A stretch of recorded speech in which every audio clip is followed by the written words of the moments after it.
Hello, welcome to the June 11th, 2022 Club Cubase live stream. I'm going to do a quick audio test and then we will begin.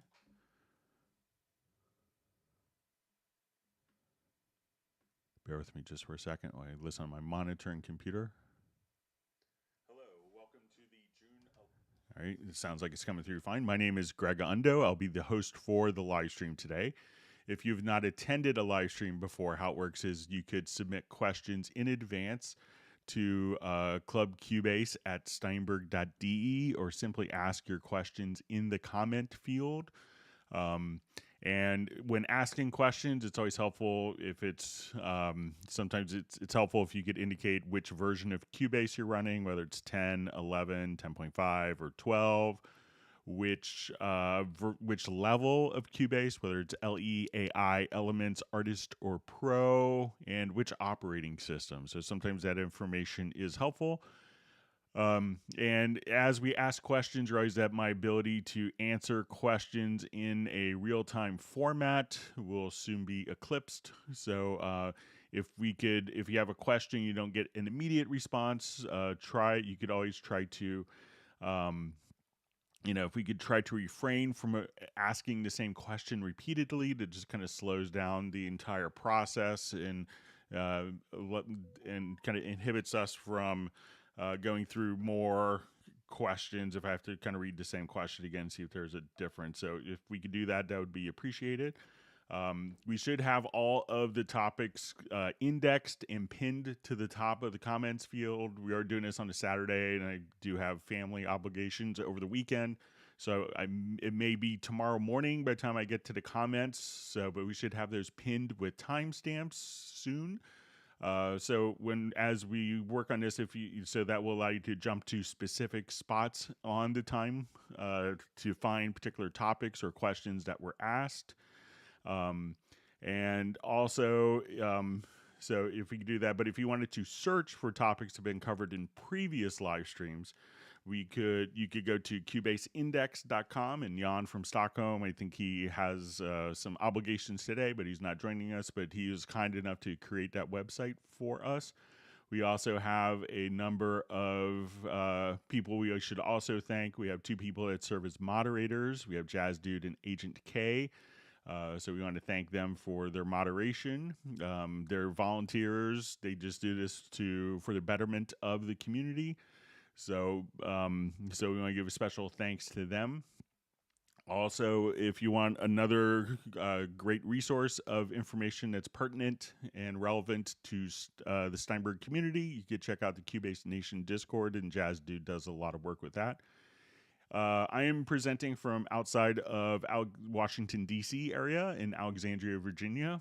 And if you are watching the live stream live, please feel free to introduce yourself and tell us where you're from. It's always fascinating seeing people from all over the world joining on. So we see Mark Rabin just indicating that it's Saturday. What gives?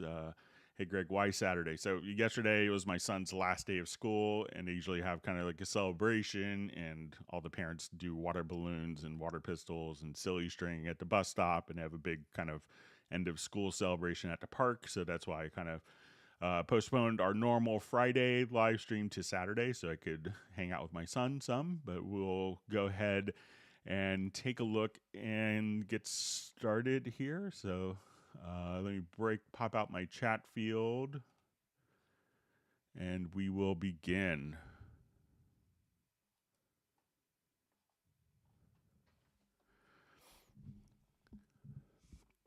Okay, so we see, all right, so we had a question, don't think it carried over into this, about if there is a separate editor for automation window like the crossfade editor. So there isn't, because just all of the automation editing can go on directly inside of the automation track on the project window. That's how kind of the automation, and I think we may have covered this a little bit in the last live stream, but any of the automation points that you want to be able to do to compress or expand the automation, raise, lower, or tilt automation. There's also some additional settings that you could access from the automation panel, which by default is the F6 key command. But if you wanted to go to the settings here, you could also just show data on tracks if you wanted to see the waveform directly there. So, but if there's a specific thing that you think you need a dedicated automation window for, if you let me know. But I think you can kind of cover all of the particular automation functions are designed to be, handled and edited directly inside of the automation lanes on the project window. But if there's a specific automation task that you feel you can't access, please feel free to let me know, and maybe we can show you where it's at or show another way to access that. All right, so we have a question. Can I save a default audio or instrument track? I want to always have a specific VST effect every time I create a track. Frequency 2, for example. Thanks, Greg. So there isn't a way to do that, but if you wanted to just simply add a track, and as you do this, we could, instead of just adding a default track, you could just simply store a track preset. So let's say if I just wanted to come here, let's add an audio track, and on this particular track, I wanted to have my frequency EQ. At this point, we will come over and say, okay, I want frequency as an option on this particular track. And then what I could do is just simply, we could save the track preset. So we'll just call this default. And I'll just put today's date, so not to differentiate it from previous live streams. So now as I would go to add tracks, we could say using track preset, and then we could just say, okay, I just wanted to go to, default, and you could just call it AAA, whatever you wanted to do. So we could choose to do, track presets. So we could look for it there.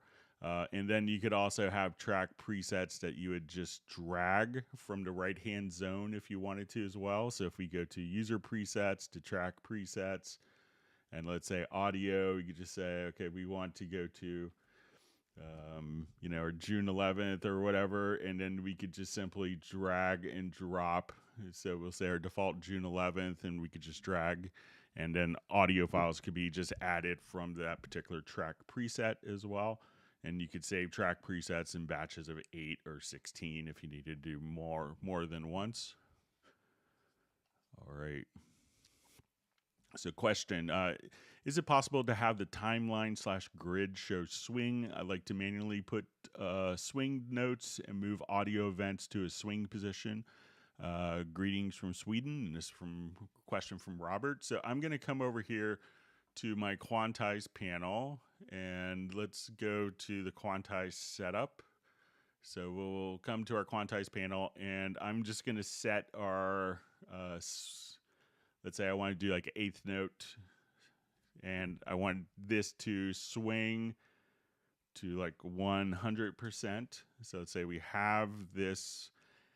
So we'll have this as our quantize, let's say as our quantized value. So we have eighth note swing 100. Okay, so right now when we have events, we could have these snap to like the bar.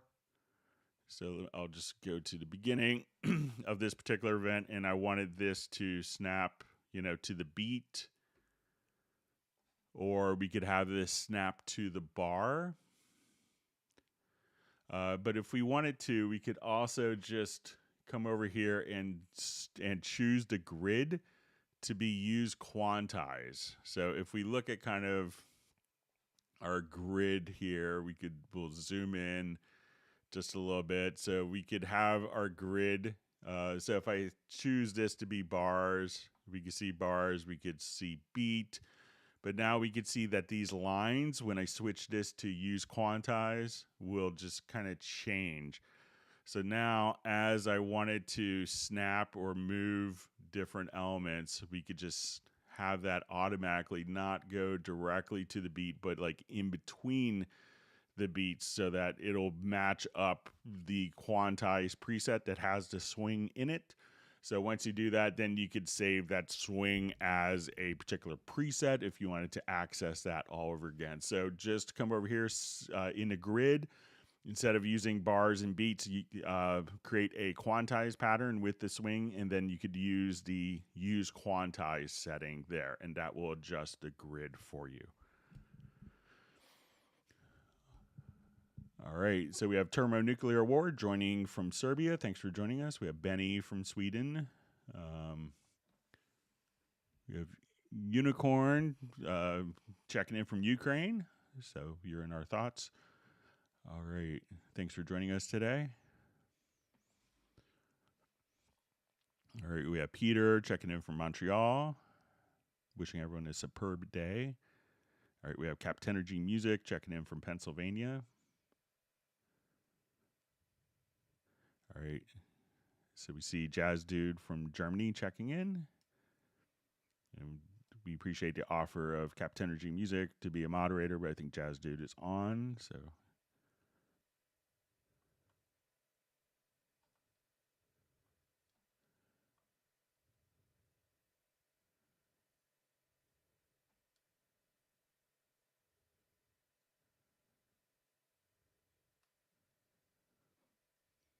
All right, so we see Mark Rabin's son is on the way to Montana, so that's great. Hope you have a great visit. Great time with your son. So we see a question. All right, in Cubase 11, I was able to see my 2 export folders location directly in the export window. Now in Cubase 12, I have to set the export location every time. Okay, so let's say if I wanted to export this, I will come over. So say we do our batch, say we're going to go to our audio export, and let's say if we go, so it could be maybe that the export queue isn't enabled. So let's say if I wanted to come here and I wanted to export this mix down to 2 different folders, so I would come over here, let's say, okay, I wanted to put it into the mix down folder. I could click on add queue. Let me switch folders. I'll use the project audio folder, and let's add to queue again. So this way, this will be saved to 2 different folders. So if you don't see both of them, if I'm understanding correctly, try to just expose the export queue. You might just have to kind of toggle that particular window open, and then you should see the 2 different paths.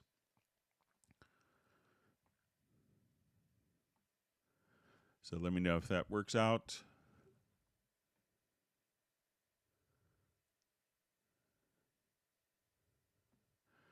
All right, so we have Rob checking in from Tarpon Springs, Florida. So question, if I adjust a tempo on an AIFF file after tempo detection is applied, it won't play. I have applied set definition from tempo. First unmixed a track with spectral layers into separate stems.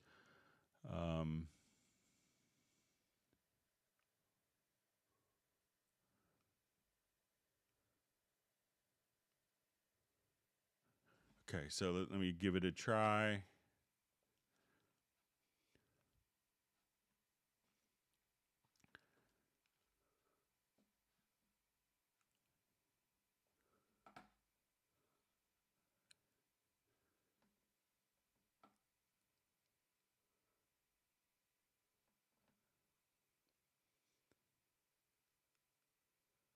Get something YouTube won't complain about.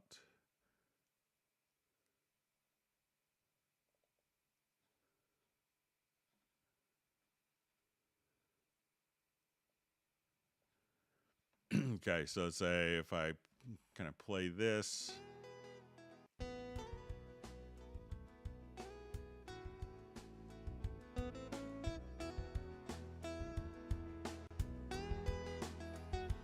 All right, and let me just see if we could do some spectral. All right, so with this, let's say if I want to do my spectral editing, so I'm not sure if we did let's just say we'd do the tempo detection. Let me see if it indicates.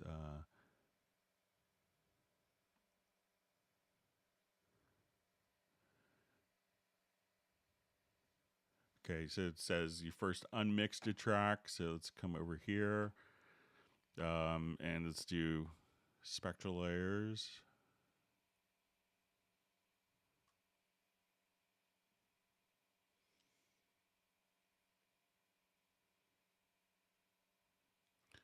Okay, it's going to do its analysis of the whole track here. Okay, so I'll just pop over to layers and let's unmix.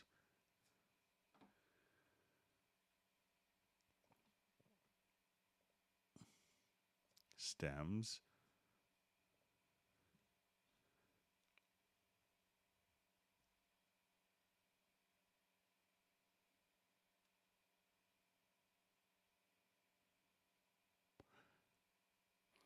So it could be that once you unmix the stems, I'm not sure if you copied the particular file over back into the project window and did the tempo detection there, or if you did it on kind of the original file. We'll take a look at it. Let it do its auto magic processing here.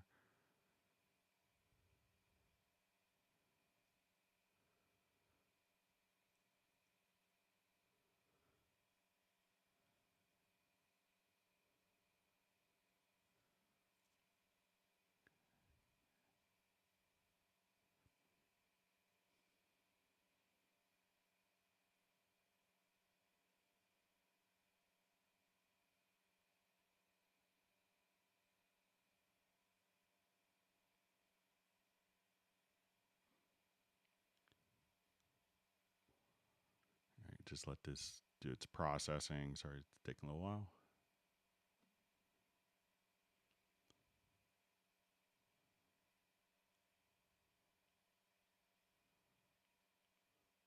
See, Michael Pierce just wants people to smash the like button.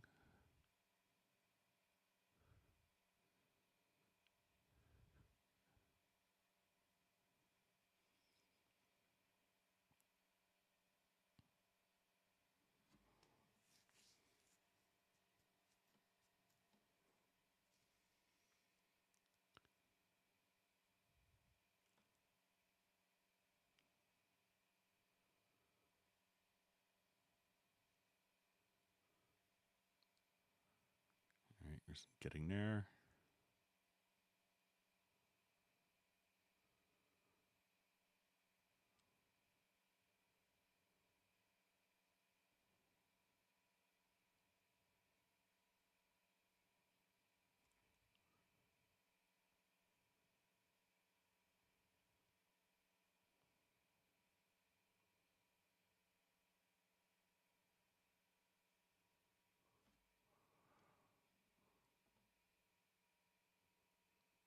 Right. About 82%.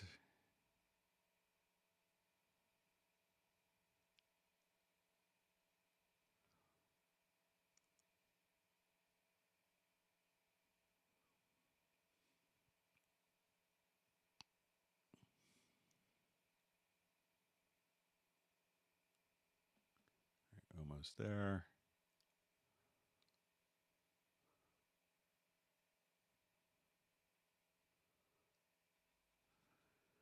Okay, so let's say if I wanted to take the drums out.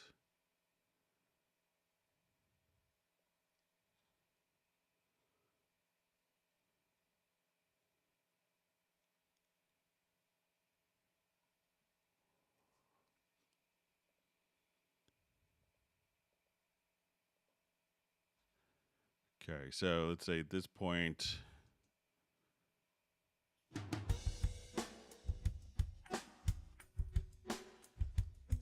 all right, so I'm going to do tempo detection on, let's say, my drums.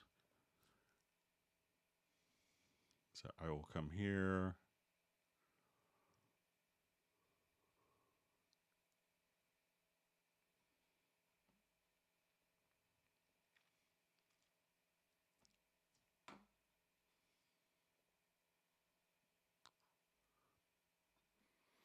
Okay, so we have, let's say, our drums tempo detected.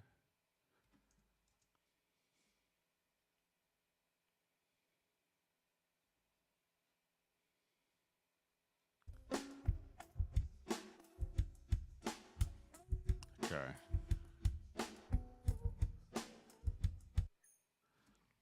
Okay, so now what I want to do is apply. Let's go to the audio menu, and you can see our tempos roughly, let's say about here. Tempo's roughly 84 beats a minute. So I want to come over to the audio to advanced, and let's set it to set definition from, and we'll just put this in the project only. I'll hit OK. Now I'm going to change the tempo, let's say to 120 beats a minute, and we'll make sure that this particular file is in musical mode.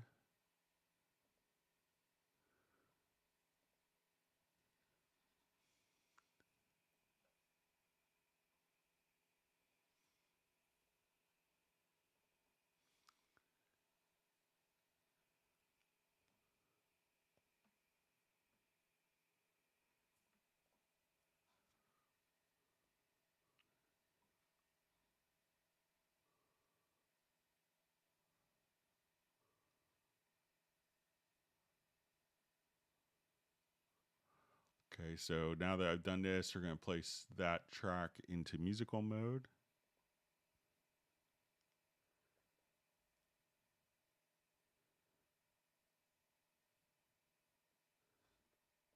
Let me see if I get this done from the pool window.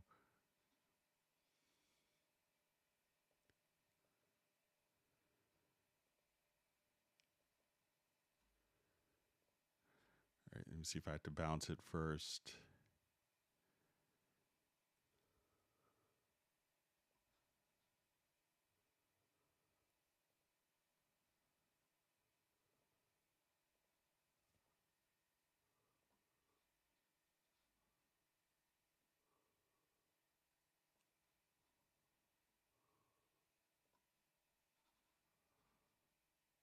Okay, and now we'll play this back at a much faster tempo and see.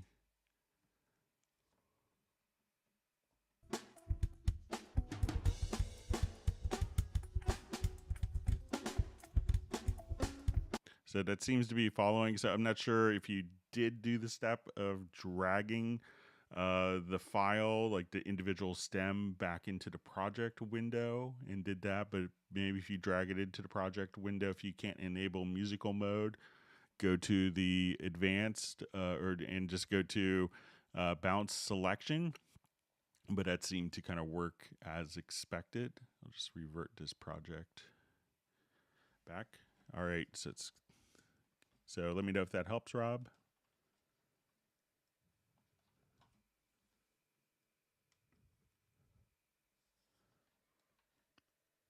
All right,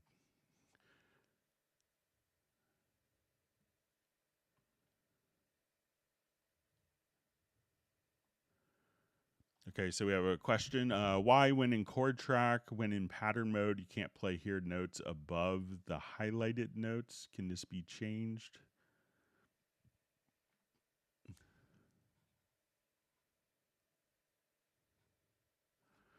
Okay.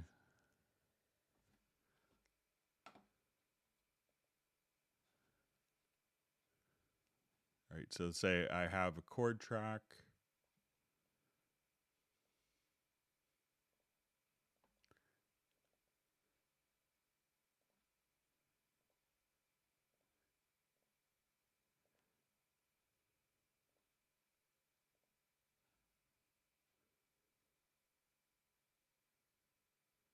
Okay, so let me just come over here and I'll add.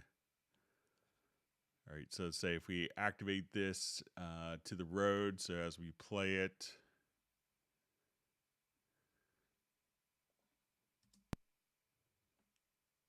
all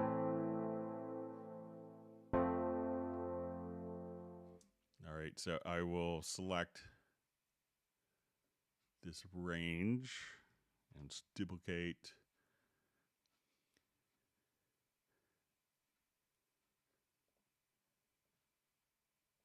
now I will transpose these up.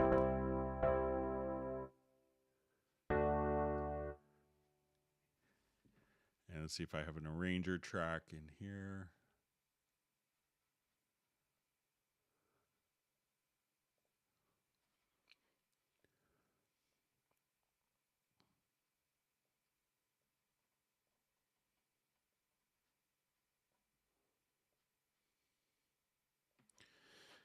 Okay, so it says why when in chord track, when in pattern mode, you can't play here notes above the highlighted notes. Can this be changed? All right, so I think that this would be in pattern mode here. So let me just.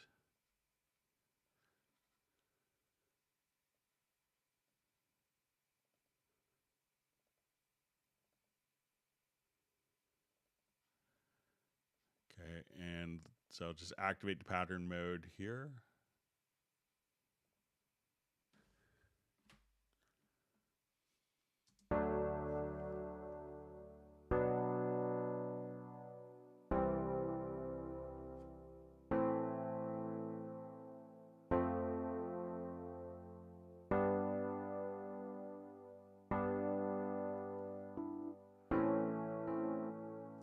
Okay. So you can't play here notes above the highlighted notes. Can this be changed? So, so maybe I'm missing. I'm not sure when you say I can't hear notes above the highlighted notes.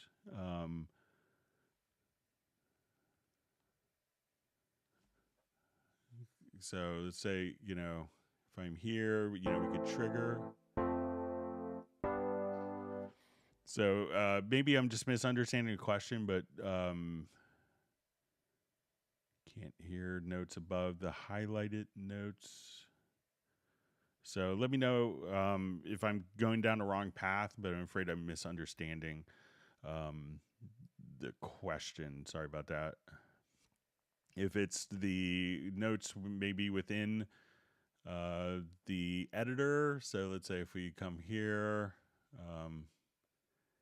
and we have like notes from the chord track dragged down, if it's those particular notes like within the key editor that you're not hearing.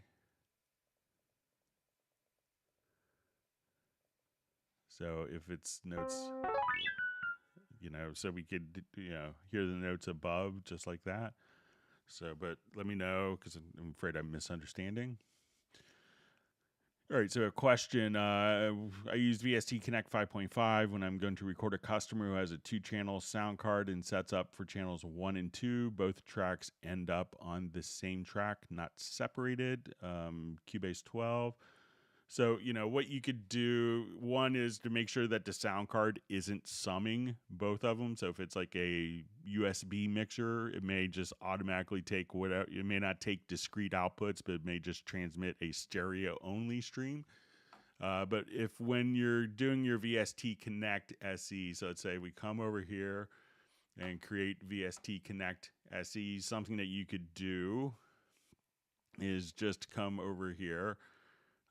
So once we go to our performer record channel, you could always, so you'll have like the input set to VST Connect. But you could choose for this, when we now have our audio connections, and let's say we go to our inputs, you'll see that VST Connect can be, so let's say if we have this coming, we could say, okay, we want VST Connect input 2, and, let's say input 1. I have that already pre-configured for my talkback, so let me just, but you should see like 2 discrete input channels, and then you could just choose to have this be, VST Connect left, VST Connect right, and then you could set it to 2 mono channels instead of a stereo channel. But make sure that the person's audio interface that you're not recording. So many times with USB mixers, it just sends a default stereo output and not discrete outputs. So check that as well. But you should be able to record 2 different mono tracks with the left input from VST Connect or VST Connect 1 and VST Connect 2 as well. All right, so we have Stefan checking in from Sweden.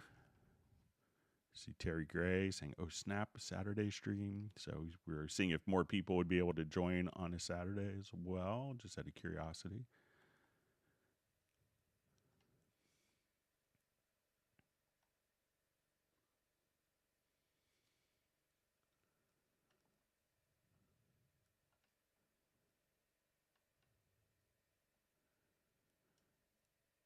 Okay.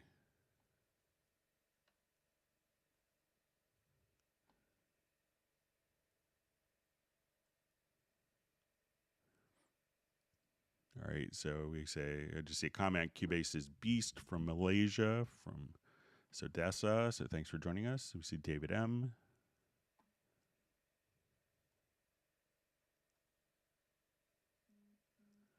All right, so we see, hi Greg, question. Why the first note always disappear when I'm recording MIDI note starting from the first measure? All right, so I'll just do a new project here.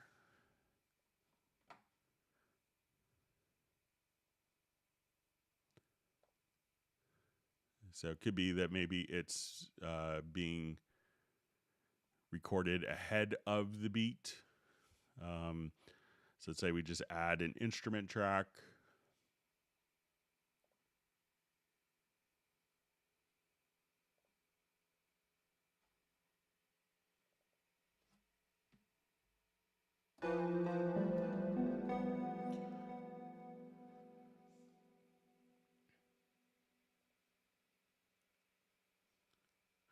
Okay, so I don't have the world's best timing, but we'll...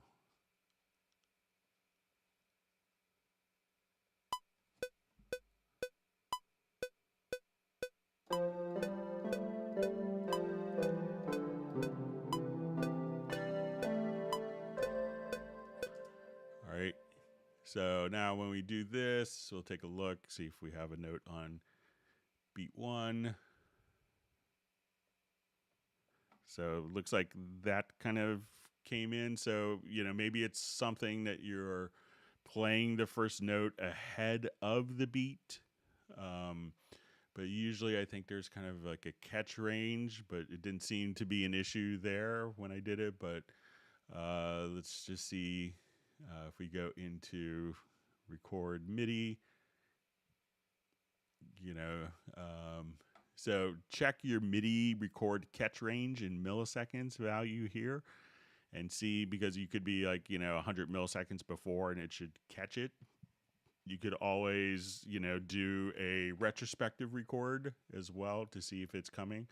But just go to your preferences and make sure that you have, you know, it could be that you're coming in slightly before the beat, and if this is set to a small value, that it's being kind of filtered out because it was before that. But the default should allow you to have like 100 milliseconds before. So give that a try and see if you see the same thing if you hit Alt or Option plus K and just use the built-in keyboard. And if you find that it works better here, as expected, kind of using your mouse or your computer keyboard versus the MIDI controller, that could be, you know, maybe something with the MIDI controller drivers. But give that a shot and let us know.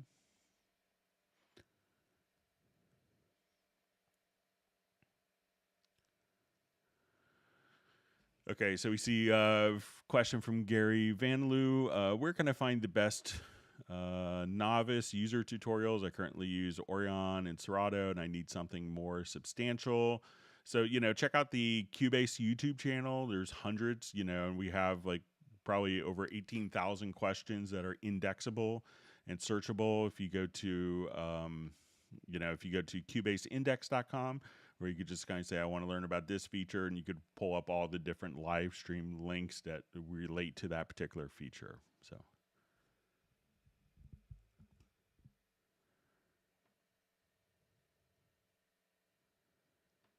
You see Michael Pierce is going to be doing piano, Rachmaninoff piano duets with Ukrainian pianist. So it sounds like fun. and he's going to take the easier part. So.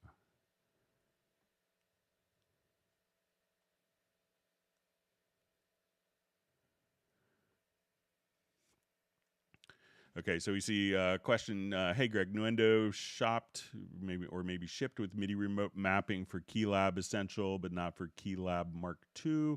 Will more mappings be available soon? So I think we'll see more mappings coming available, but also that we'll see the mappings coming from the controller manufacturers as well. So, check with them as well. But, I think as we get more of them, through quality assurance testing, that they'll be available, and they might be coming as part of Cubase, but also check with Arturia as well on that. All right, so we have Uno Memento checking in from a Finnish sauna. So I guess it's hot in Finland today.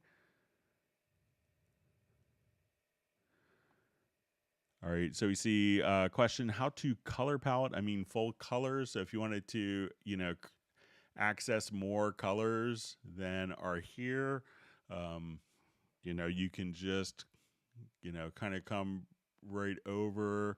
So let's say if I just wanted to select this, if you go to the project colors setup, at this point you could go to presets, and if you needed to see,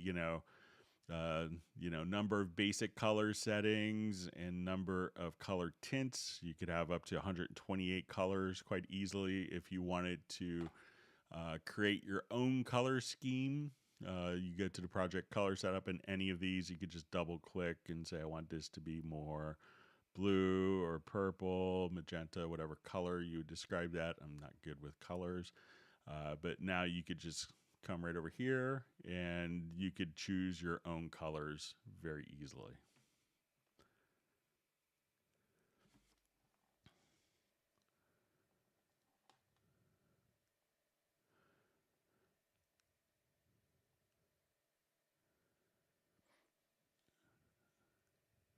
All right, so we see a question. Is it possible in Cubase 12 to use MIDI Remote Manager to enable, disable audio inserts and sends on an instrument track? Okay, so let's see. I'll come over here. Let's say I'll go to my Chord Nano control, and I want to assign a particular function. Let's say this button.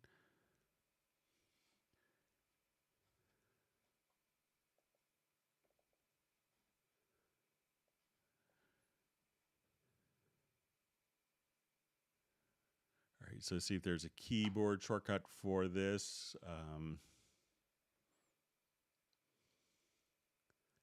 It might be in the mixer.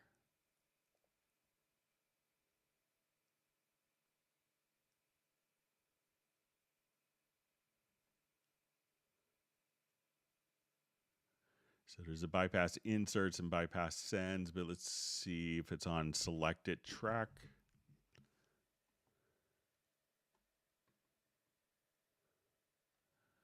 I'll just do a quick search here. If not, we may have to make a project logical editor preset. Or let's see if we go to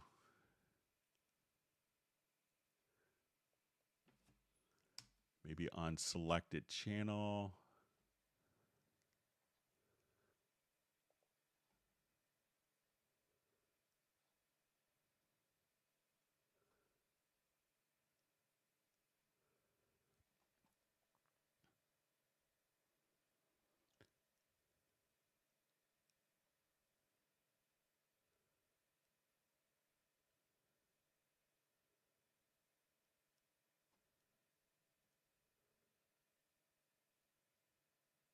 So it looks like we could do it. All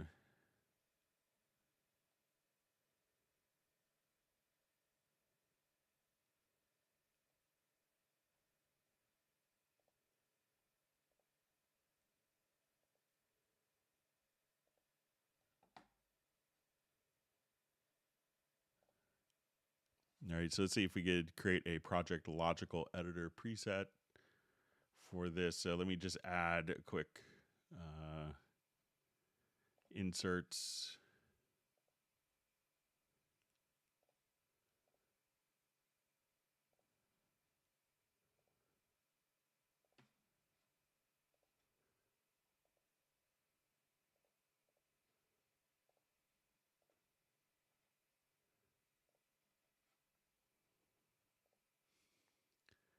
Okay, so let's come over here to the project logical editor.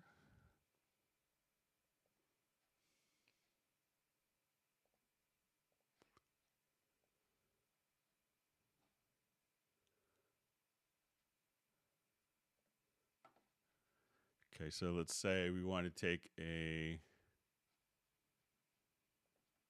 track.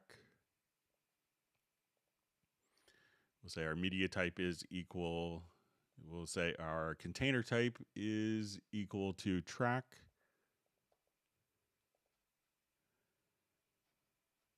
And then we want to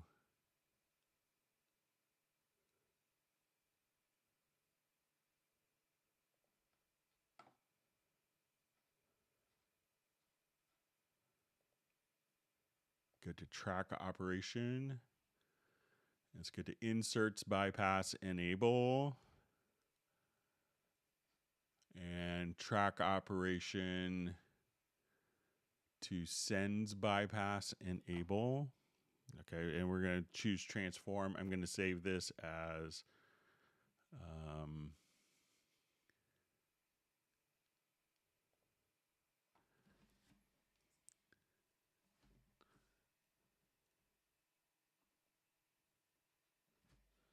all right, so bypass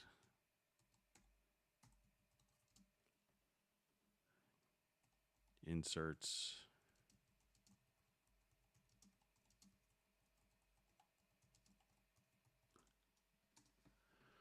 Okay, so now we have that. I'm just going to test this to make sure that it kind of works as expected. So, and then what we should be able to do is to, so I'll come there. We'll make sure that's the selected track, and I run this logical editor preset. All right, so now we could do this. So now I'll go to my double click here. Let's go to key commands, and then we'll go to project logical editor, and then we'll see bypass inserts and sends on selected track. We'll apply the mapping.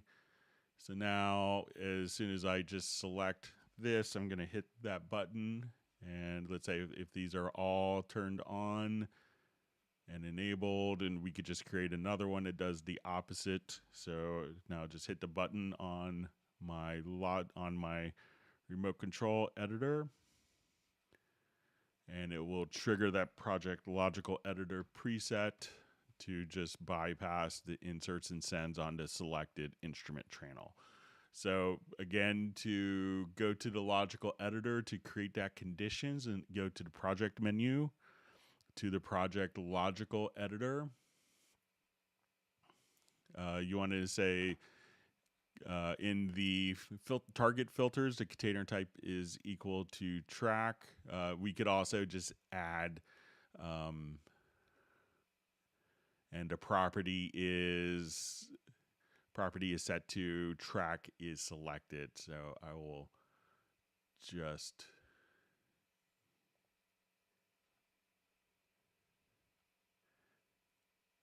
and then you could just, bypass.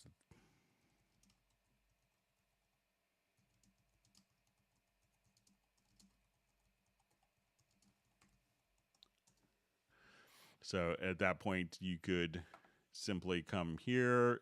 Now you could also, and under the event transform actions, you're going to say inserts, bypass, enable. You could also choose this to be toggle, so that if we wanted to just save that every time you hit the button, it would, if it's, if they're not bypassed, they're bypassed. If they're bypassed, you could, turn it on and off just by toggling the behavior, and that way you could use one single command.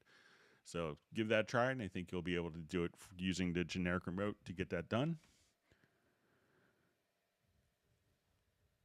All right, so we have Soren checking in from Sweden. Thanks for joining us today on Saturday.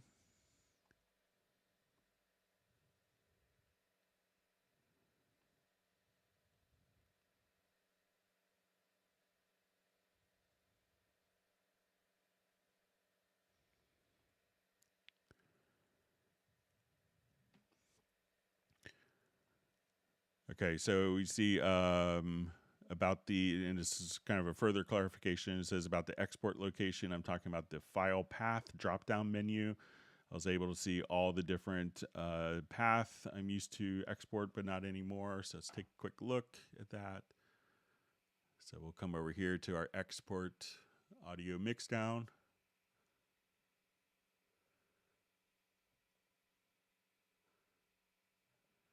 So I think this will show you the recent paths. So let's say if I wanted to, if you just kind of click here, and I could open up 11 real quick, see if that is different in 11 quickly.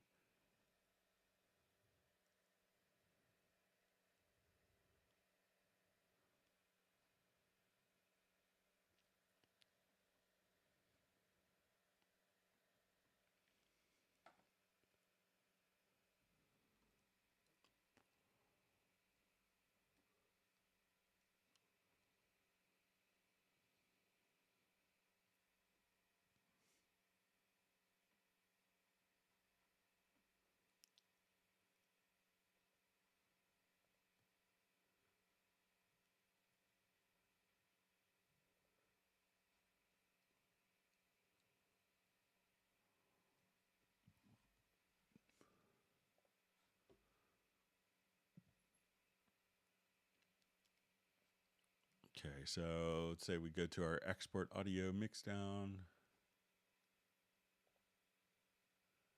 So the path kind of looks the same to me here as it does in version 12. So let me know if you see that different, and if you have a screenshot, maybe you want to send to me at clubcubase@steinberg.de, but it looks the same for me there.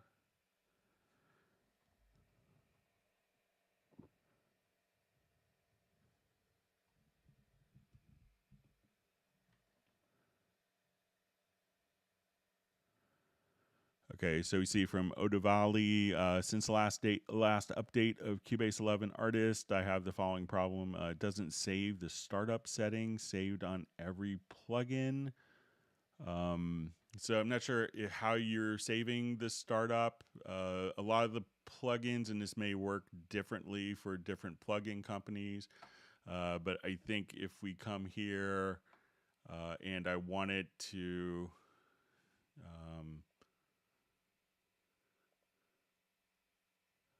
let's say if I go to the wah wah, and if we call this, so I'm not sure if you're saving as the default preset. So let's say if I set this to 51%. All right, so I'll save as default preset.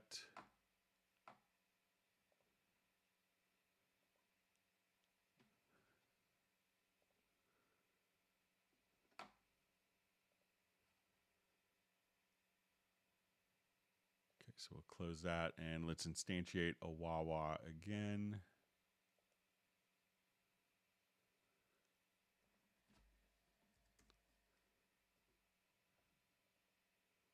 So that was restoring it directly for me. So if you could let me know if that's how you're doing it. And so when you say it doesn't,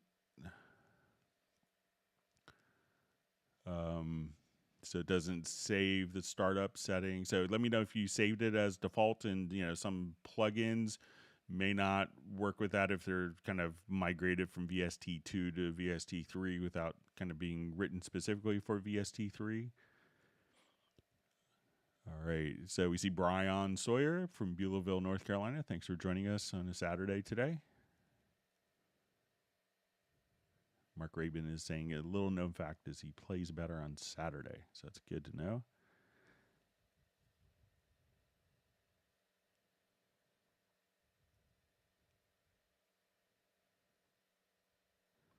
See, Michael Pierce is saying he loves the fact that Spectral layers managed to isolate the snare reverb, so it's pretty special.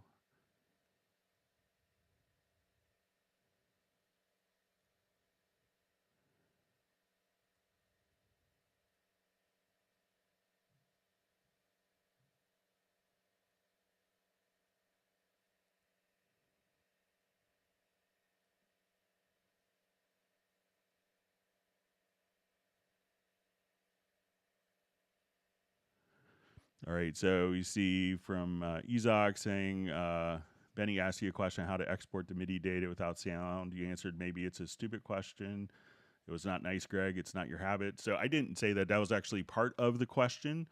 So I didn't say it was a stupid question. It was part of the question that mentioned that. So I wasn't being mean. I was just reading the question as it was written for the last live stream. So sorry if you took offense. I don't think there's any dumb questions.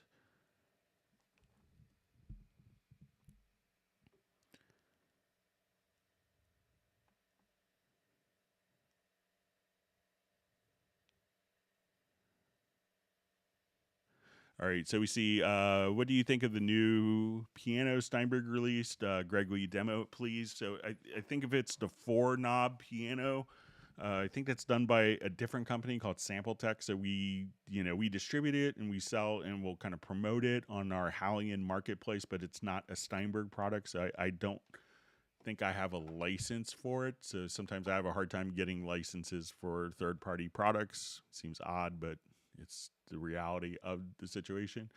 But I don't think I have a license for that particular instrument. I have some of the other third-party instruments, but I don't have one. But I could see if I could get one maybe for Tuesday's live stream to see if I could show a bit of the 4-knob piano there.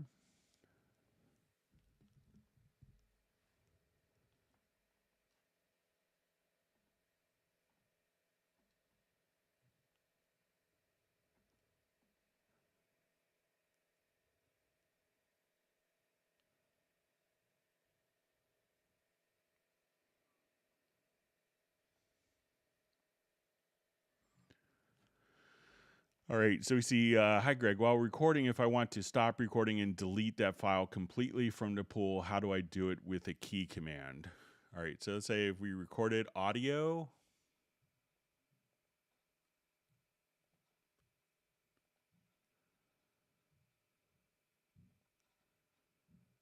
All right, so let's say we'll do.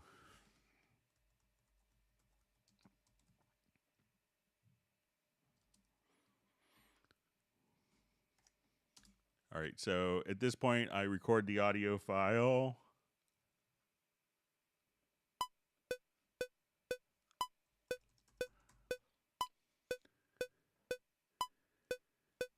Okay, so I stop. Let's say I just hit Control or Command Z to undo. So once we do that, we go to our pool window and we'll see that it's no longer in the pool, but it's going to be in the trash.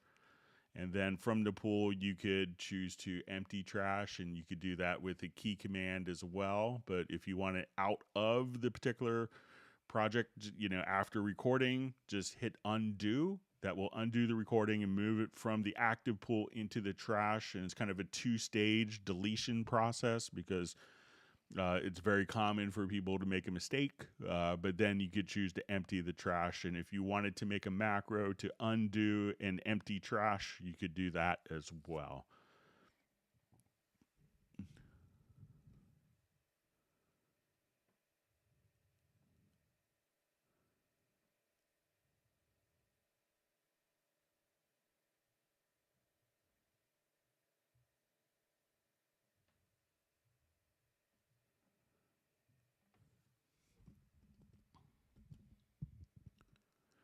All right, so you just see from Scambot Terminator, why doesn't my Cubase Pro 12 version not allow or find my heavier strings VST when it's in when it is in earlier versions? Specs are VST 32-bit, VST 64-bit, AAX 64-bit. I have tried to enter file, but version 12 won't locate. So make sure, so it could be, if you're doing VST 32-bit, VST 64-bit, make sure that you probably don't need the VST 32-bit.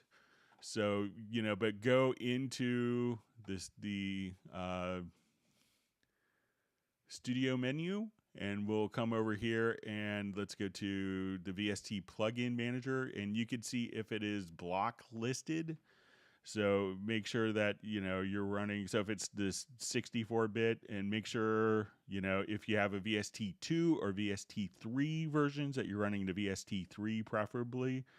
But see if it shows up in the block list. And if it does, then you could manually re-add the plugin. But sometimes, some plugins, as we tighten up specifications, may not be put into the folder, or maybe reading a 32-bit version. The AAX, doesn't really have any consequences. But if you have the choice of just running like a VST3 64-bit, that would be ideal. And if it's just for Cubase, you don't need the VST 32-bit, and maybe uninstall that, and that's what is causing problems.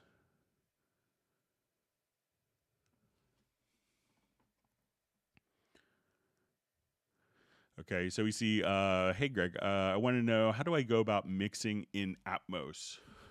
So obviously, a lot of people will want to use 12 speakers mounted and authorized and approved by Dolby for Atmos production, but many times that's not viable, and people want to start mixing in headphones. So you want to make sure, that your project is at 48K. So say we'll do a new project. We'll create empty, and let's say we have a number of tracks here.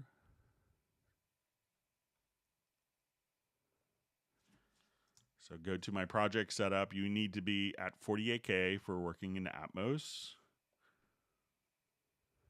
And we need to make sure that the buffer size of the audio interface is set to 512 samples. So you may have to make sure that the buffer size is set to 512.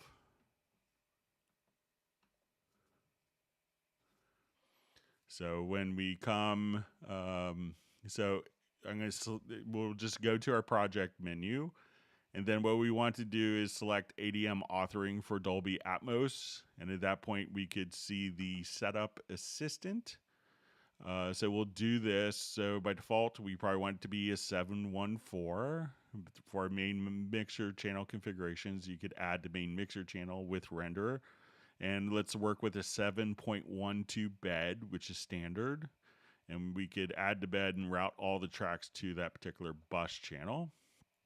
And now that we have this configured, we could say, okay, I want to take this particular track, and as we want to do panning on our particular tracks, we see that now all of the routing has been done, and we could do all of our panning so that we could see kind of a top view of where the audio is, as if we were looking down on the left-hand side, and this is what it looks like, the rear view, so that we could place stuff with different height and have kind of our three-dimensional space here. So if we wanted to bring something from the front to the back, and then we could do all of the panning. And once everything is configured, at that point, we could just, again, go to and all of the panning is done. We can now export the ADM file.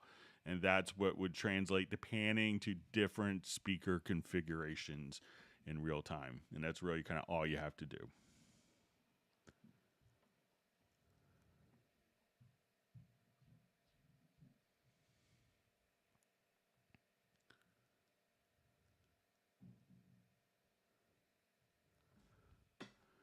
All right, so we have a question.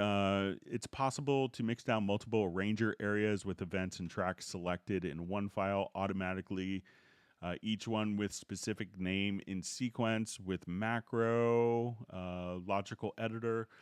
So with the arranger track, you're going to have to take, the different arranger events, and before mixing it down, you're going to have to physically flatten the particular arranger. So there's no real way of having multiple flattenings per se. So, and what the flattening does is it takes our non-linear arrangement that's kind of moving not in order, and creates a file that is in order. So for each mix down, you'd have to flatten it before you do that. So there isn't a way to do that with a macro. So, sorry about that.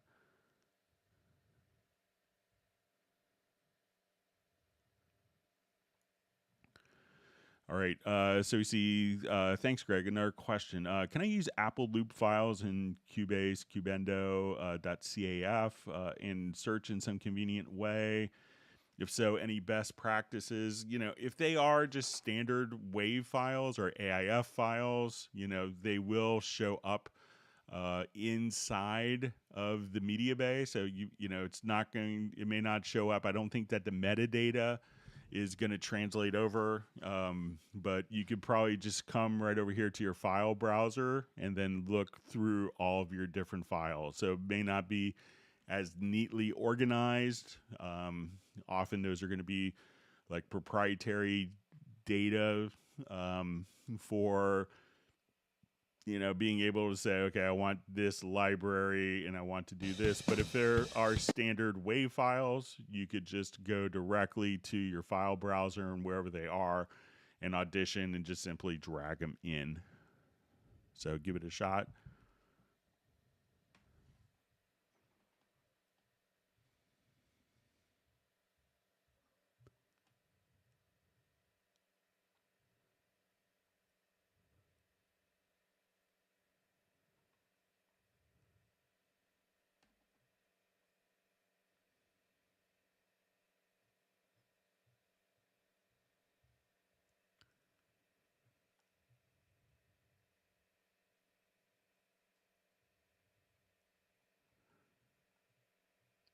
Okay, just reading through.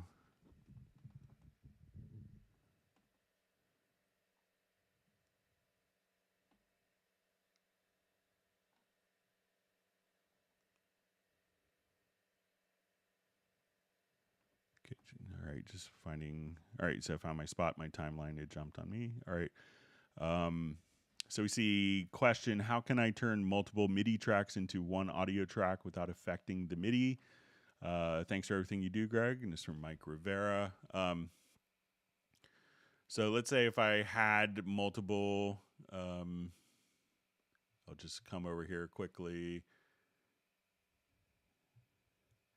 And let's say I have multiple MIDI files and I want to turn it into one particular audio event that's mixed down. I'll just make sure I'm reading it correctly.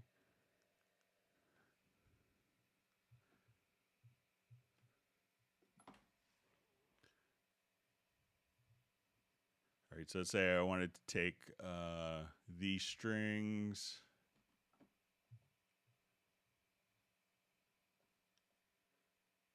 and I just have these selected. So if I select these particular tracks or these events, we could go to render in place and go to render settings. And at this point, if we have multiple events selected, we could say mix down to one audio file. So we'll say strings, and we'll just hit render.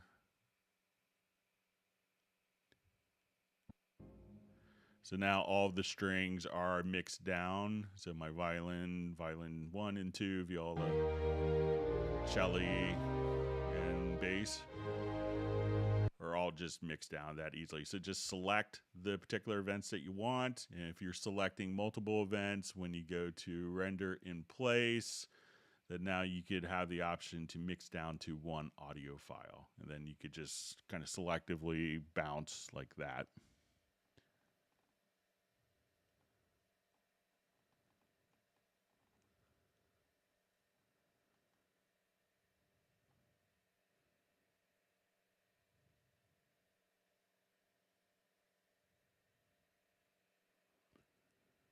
Okay, just reading through comments.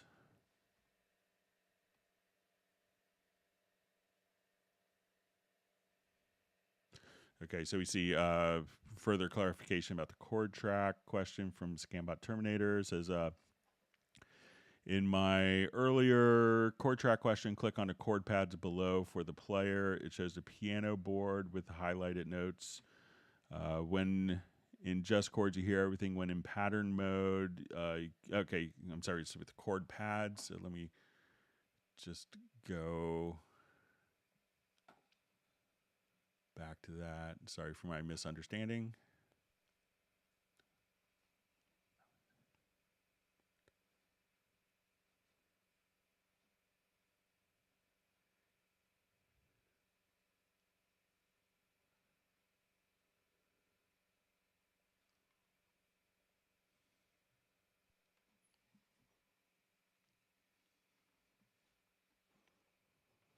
All right, so let's say we'll come over here, have our roads, and let's get to our chord pads.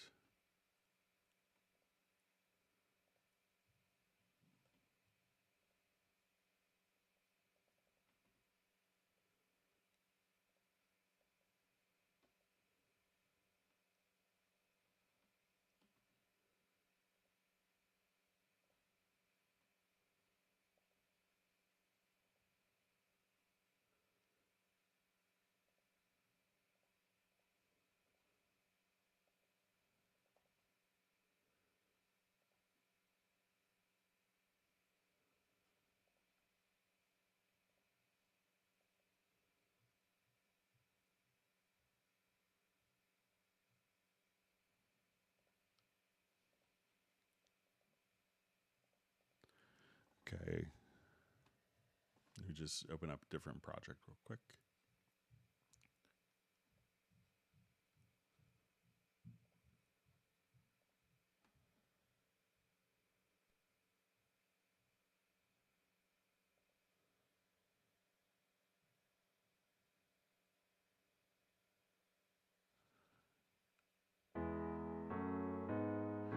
Okay, so it says, so it shows the piano board with the highlighted notes. Says more below. When in just chords, you hear everything in mind in pattern mode. Can't play notes outside the highlighted notes. Can this be changed in pattern mode? All right, so let's say, so as soon as I'm here, so see what MIDI input you have. So let's say right now, when I play these notes on my controller keyboard, and now when I play outside of that particular range. Now, it may be, that if I have this set to chord pads, it's still,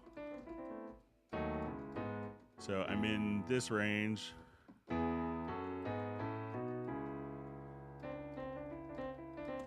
It seems to be, it says, when in just chords, you hear everything. When in pattern mode, you can play notes outside the original notes. Can this be changed for pattern mode?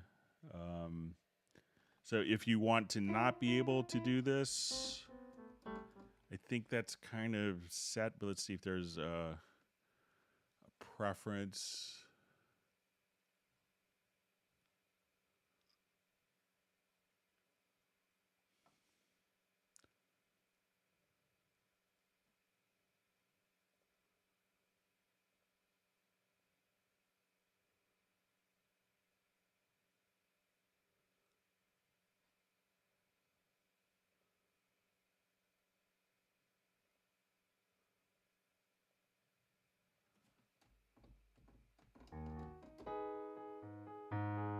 All right, so like when I have in patterns, now it's not going to play. But if you want it to be like when just in playing chords for it not to play, I don't know of a setting for that, but I could pass it along as a feature request. So some people will want to be able to kind of improvise with the right hand and play the chords with the left hand. So, but sorry, let me know if I'm misunderstanding still.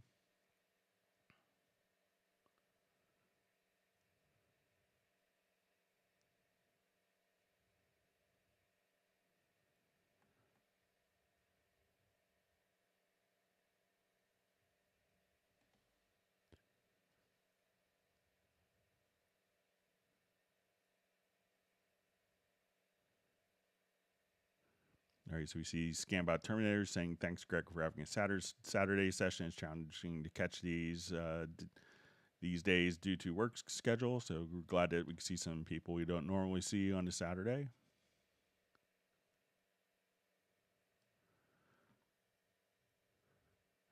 All right, so we see what does bounce to track do, and I think this is going back to our previous question with the, um, you know, the previous question with the finding the particular files and being able to time stretch the files after doing spectral layers. So when we do a bounce selection, that often just creates a new independent audio file. So sometimes, like if I had a bunch of edits, like I did, 14,000 edits in one vocal file, I could do a bounce selection instead of having to worry about moving all of the particular events and moving one thing at a time. If I do bounce selection, it writes a new audio file with all those edits kind of employed in it.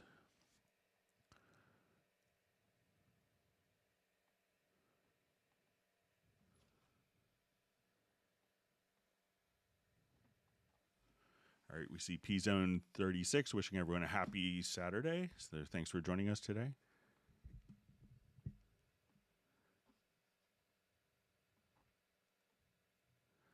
All right, we have Camille checking in from Czech Republic.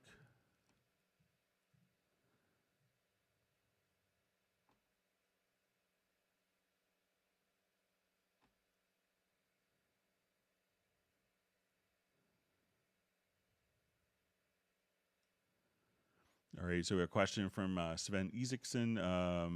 Is it possible to name the colors in the color setup? How do I display the names in the color menus without hovering? It seems to remember that this was default once upon a time ago. So let's see if we go to our project colors setup.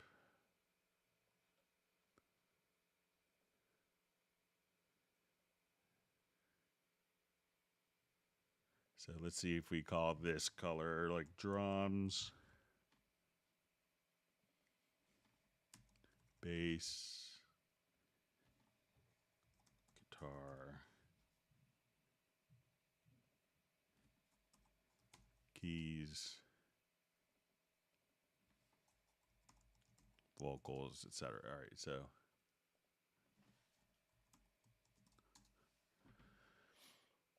All right, so now if we wanted to come here, let's see if we go to like our project logical editor.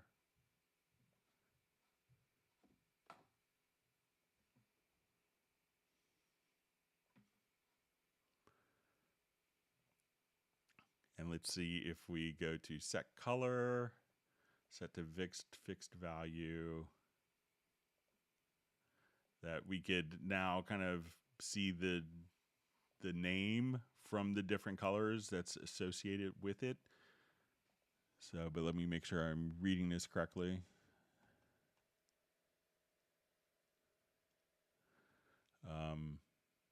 Yeah, so, and to see the names, as you do hover over the, you could see that, but I think that's always been that way where you could just kind of hover and see the particular color names that have been assigned. So let me.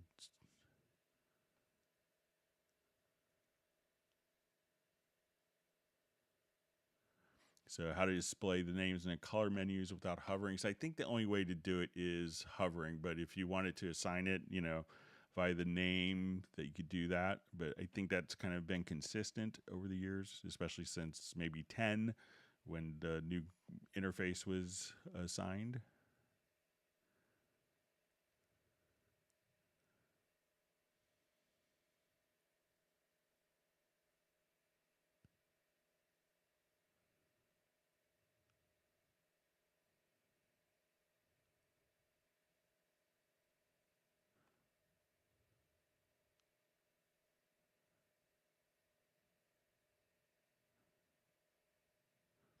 Okay, so we see also, why is it that quick control assignments are not remembered globally on my PC Cubase Pro 12? I have to reassign them every time I open a song. I assign a quick control. It'd be nice if it's the same forever. So I think, obviously quick controls can be used, so depending on the tracks that you're on. So let me just jump back to a different project here.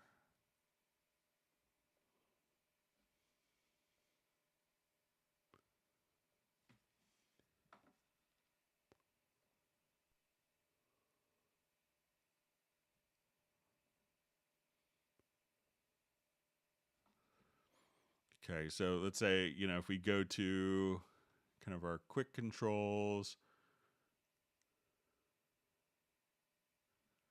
So, you know, if you're in a particular, you know, so these we can, you know, set your different quick control settings.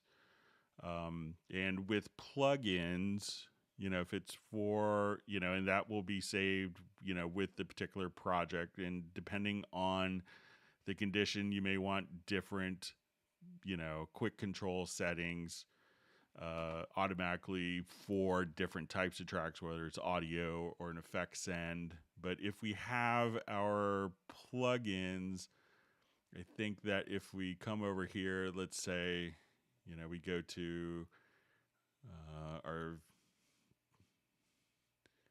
bass amp, let's say, and now we go to our quick control setup here.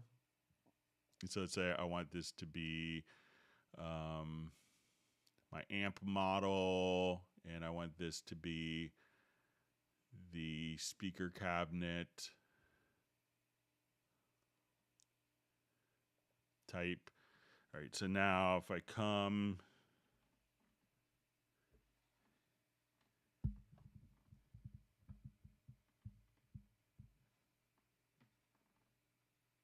and, you know, go to the quick controls. So once we have this setup, so we could configure these. And I think that these will be saved globally for the particular instrument. So once you've configured the quick controls, that now you could lock these so that as you adjust the quick controls, I could come over here and adjust my different amps, and let's say my different speaker cabinets. So let's say I come here, quick control 2 is my speaker cabinets. So, but let's say I go to a new project, and we'll see if those are preserved. And for instruments, it usually defaults to the first 8 parameters of that the plugin responds. So if we come here, let's go to the VST bass amp, and we'll see if these are carried over in the plugin. Yeah, so once we save it in the plugin, regardless of whatever parameter that we set, so maybe if you just set your quick control, you could set that for each plugin right there. So let me know if that helps.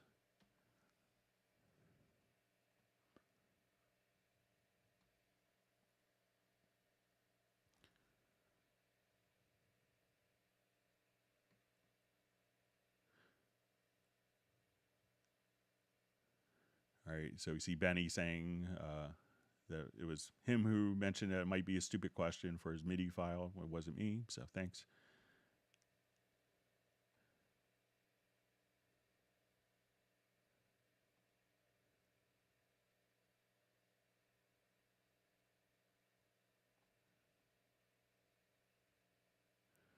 All right, so we see Spike Williams from Wales checking in. All right, so a question, how can I use plugins from FL Studio to Cubase? So sometimes, you know, programs may have plugins that are tied directly to the particular host application, but if they're a standard VST plugin or able to be used outside of the program, then Cubase will be able to see them. So, but like most of the times, like, you know, I know Cubase plugins aren't open to be, you know, run in other programs. We want you to be able to run them in Cubase as a value added function.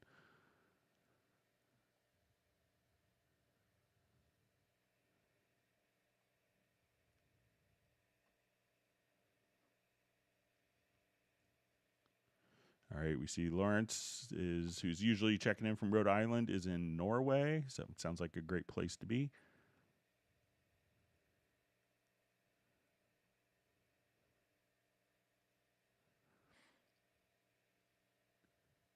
Okay, so we have a question. I know that there's a way to do this, but I forgot how. Would I move or copy parts, objects in a project window? I want all the automation to be copied with it.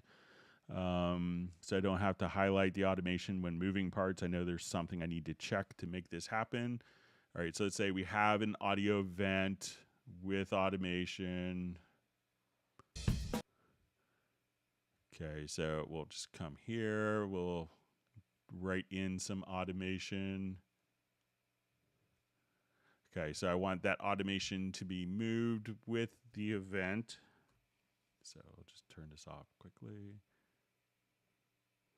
so it can be more obvious. So as we come here, and I think it's maybe just under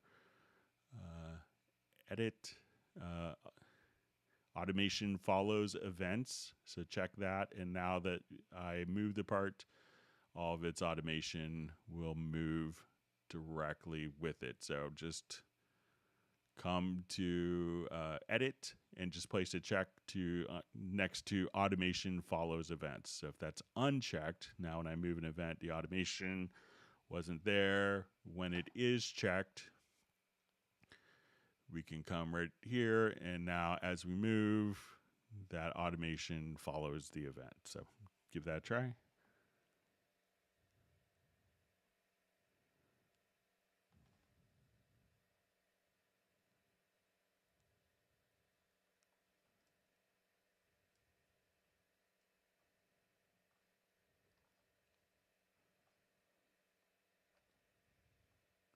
Okay, my chat field just jumped on me, so finding my spot.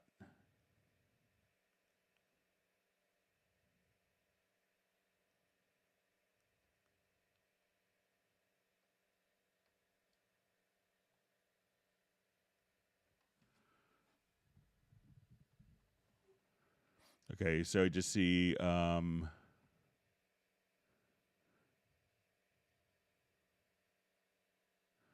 okay, so it says monitor 4 shows mixer 2 with specific visibility and zone settings compared to all other windows. The window positions and visibility settings of the mixer are unfortunately lost. When Cubase is restarted, they don't appear where they were placed. This is annoying and very tedious to set up. The config again. Do you have a solution for this? Did I miss something? All right, so let's say I have monitor 1. Let's say I'll have 4 screens kind of set up, or I'll get a couple of mix consoles configured. All right, so let's say I go to mix console 1, and let me just add some more projects in here.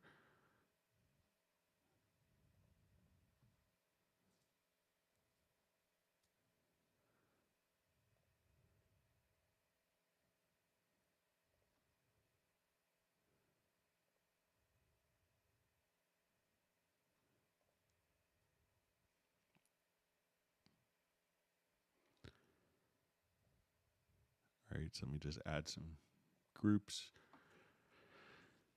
Okay, so all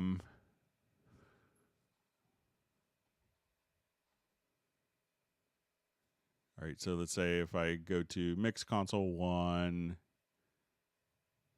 and let's say I only want to see input channels here. And I'll say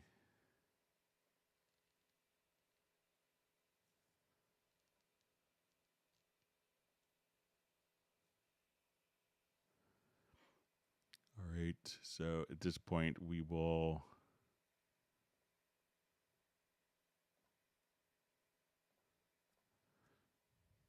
all right, so say I have my input channels, and I'll set this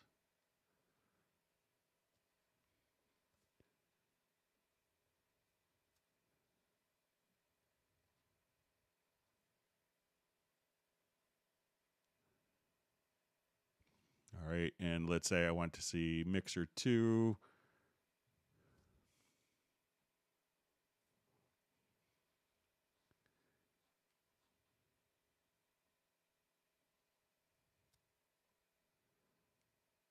And I want this to only show audio channels.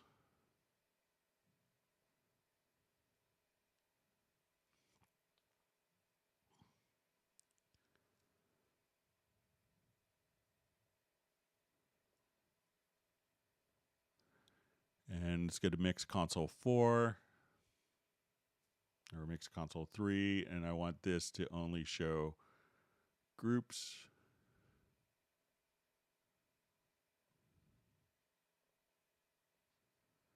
And I obviously don't have multiple monitors on.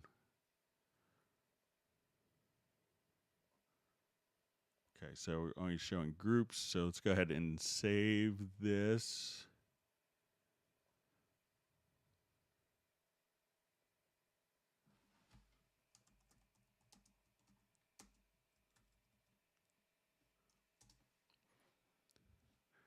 All right, I'm going to close this project. And let's open it and see if everything is recalled.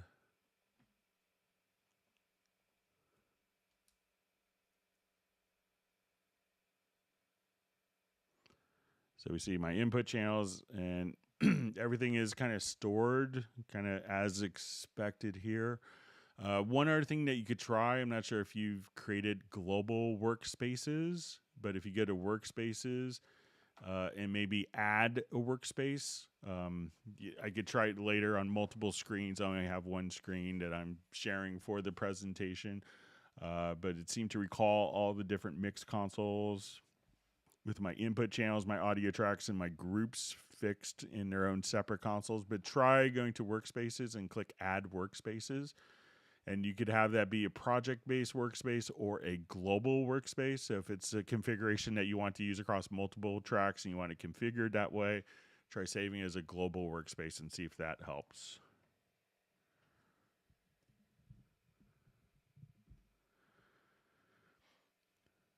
All right, so we see related to the swing timeline, is it possible to have the metronome swing? So generally, I mean, you could use a MIDI file as a particular pattern, but generally you always swing against the metronome so that you know how much you're swinging. But you could always just take, that particular MIDI part and use a MIDI part as the metronome. But the metronome, I think by definition, should be on the beat and define what the beat is. And you do the swing based off of what the beat is. So the metronome should always kind of be consistent, I think. But you could do a MIDI file, and just copy it and then turn that into, and then just use that as your metronome.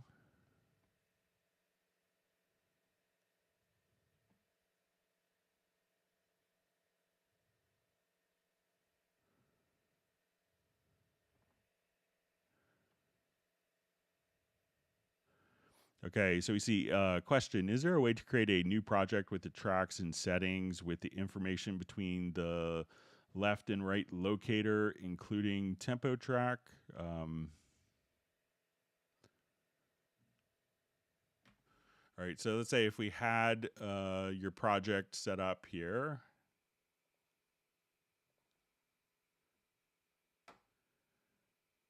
All right, so let's say if we have tempo track.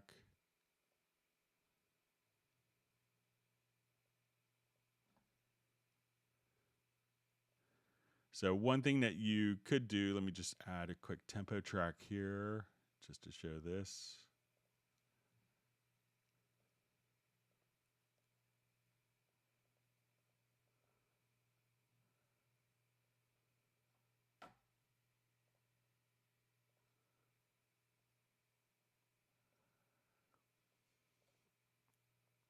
All right, so let's say we have our left and right locators here. You could, select all of the events. Like if you hold down, I think it's Control plus Shift, and you could just, globally select. And if you wanted to go to the range tool, you could choose crop.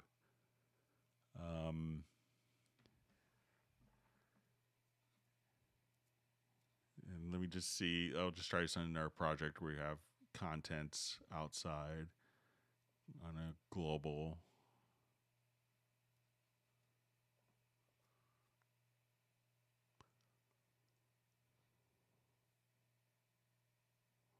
Okay, so let's say we want to just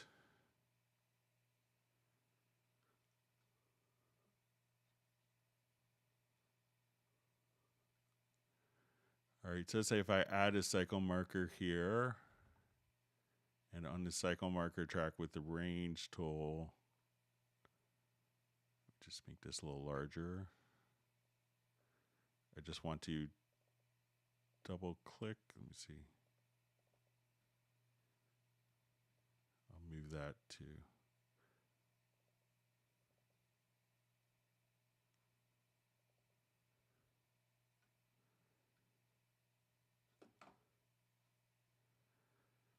But just coming over, let me just, let's say if I just select globally with the range tool, and I have a preference that's automatically adjusting the space.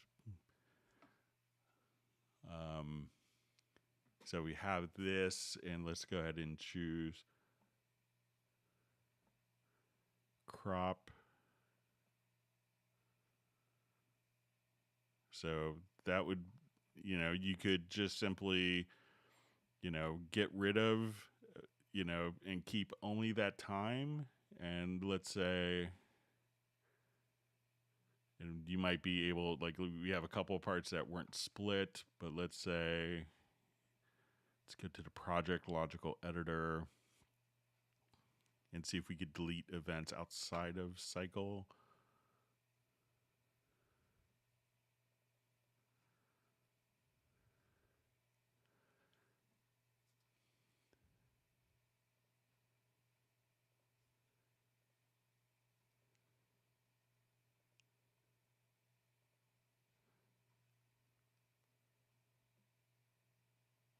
Okay, so let's say we want to delete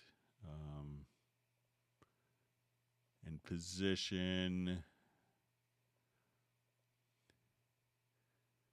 is outside cycle. So let's say we have these events now.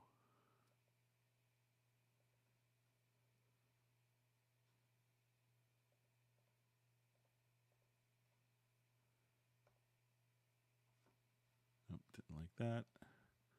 So I think you might be able to do it with the project logical editor if you wanted to as well. So maybe that, I'll look into that. But give that a try. So select, events outside of cycle, and then you could delete tempo and various other functions.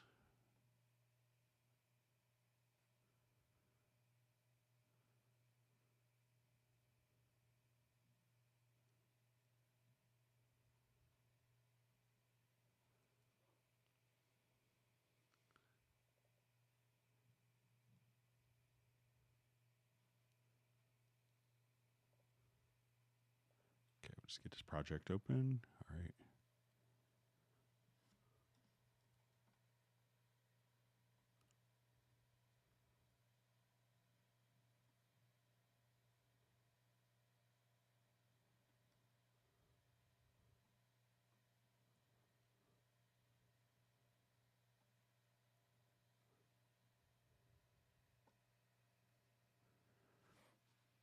All right. So you see kind of further discussion on this. So,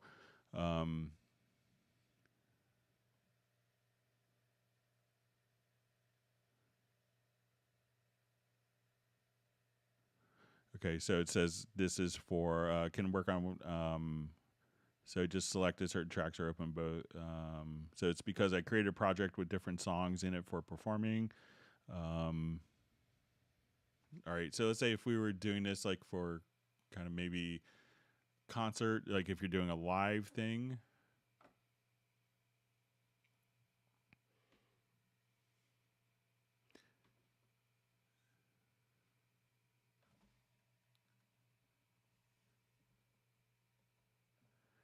Okay, so if I was doing this for like a live performance in this scenario, what you could do is, one, you could save kind of a different version for that, but as, let's say if I come to this particular project,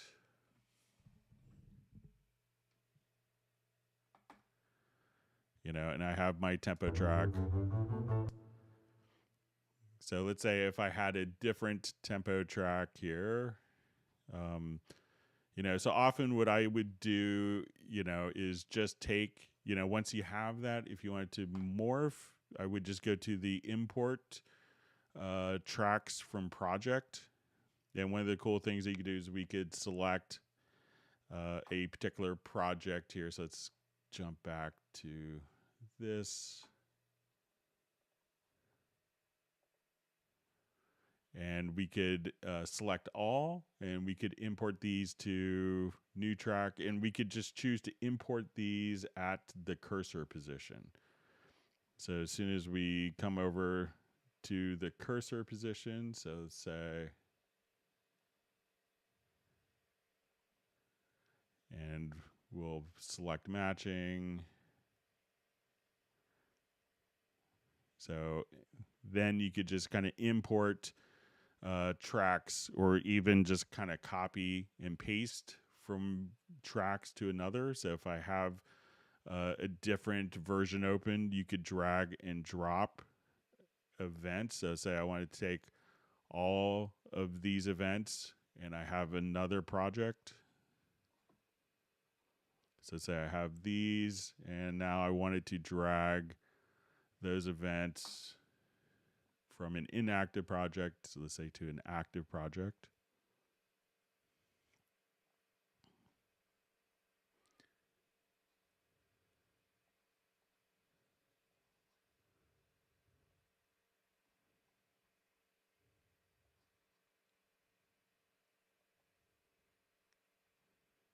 So that's another way. Let me just drag these over here.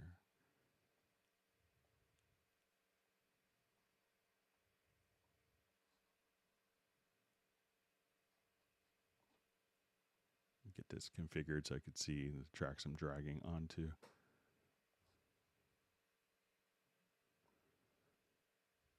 And then you could import tempo or drag tempo to tempo tracks as well. So give that a shot.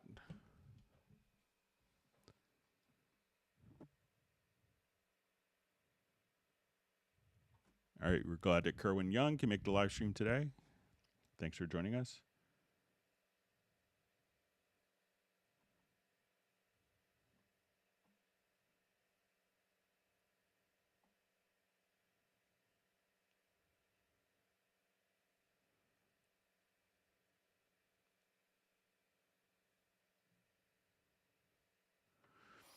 Okay, so we see a question. All right, so we just see what are we working on tonight? So we're just showing workflow features in Cubase or Nuendo or any Steinberg products. All right, so another question. Can I create a macro that selects and moves certain tracks to an existing track folder? I'd want to select disabled tracks and move them to an existing disabled folder with a key command. Okay, so let's see.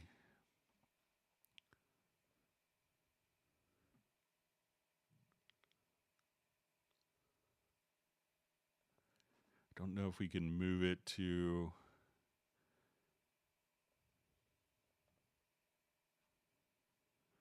Okay, so I'm just going to add a folder track here.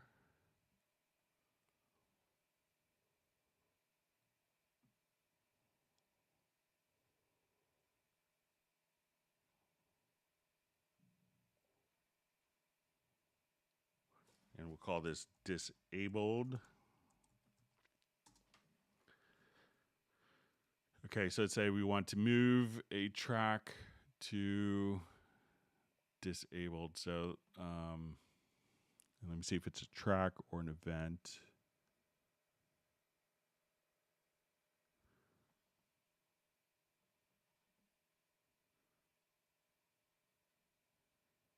Okay, so let's say these are disabled Not sure if we could do this, but we'll give it a shot.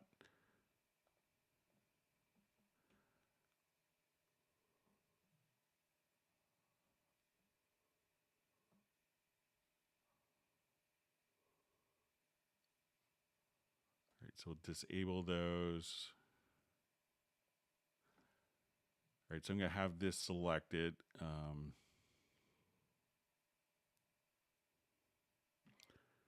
All right, so let's get to our project logical editor and say we want to select all disabled tracks.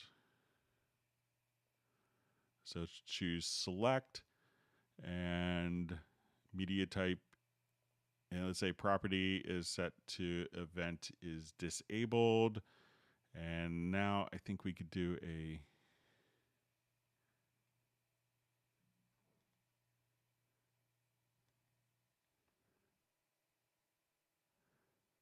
maybe under edit, like a move to selected. So I'm not sure if this will work, but let's give it a shot.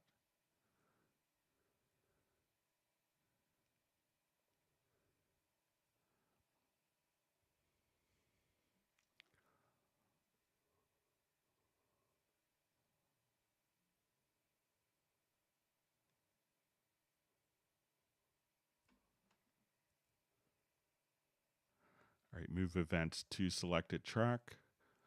All right, so let's see. Yeah, since that's not in a track, so we could do that for moving the events, but not moving the parts. So what I know some people do when they want to get disabled parts out of the way is to just, we want to select all the disabled tracks. All right, and then we want to hide.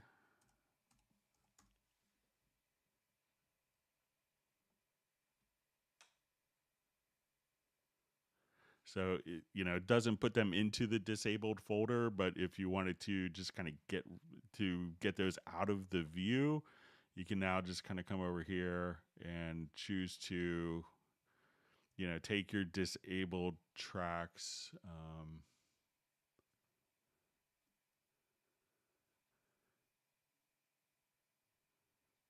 Okay, so here we want to, I'm going to just change this. So let's say we want to select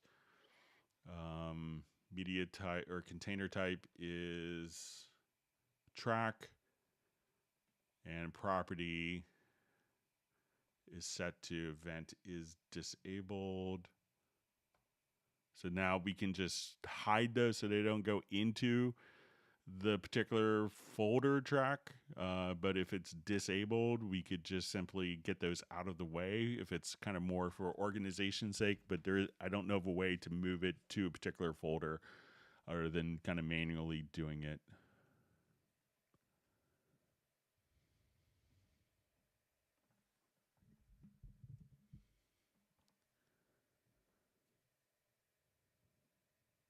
All right, wonderful to see Gareth on the live stream. I think we're missing Michael Teams with our virtual ice cream, so we're all missing that.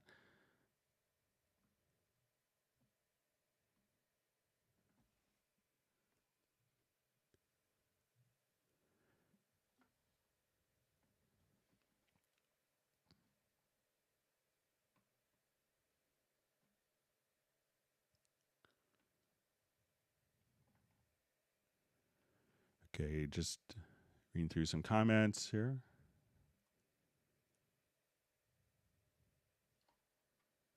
All right, we see Jazz Dude on top of moderation, so I'm just going to report these people real quick.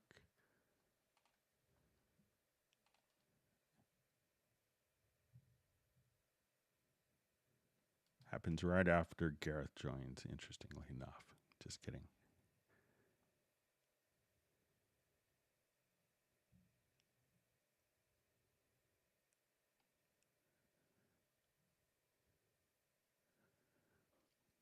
All right, so just see, is there a way to make macros and racks like Ableton? So let me just find my spot, sorry.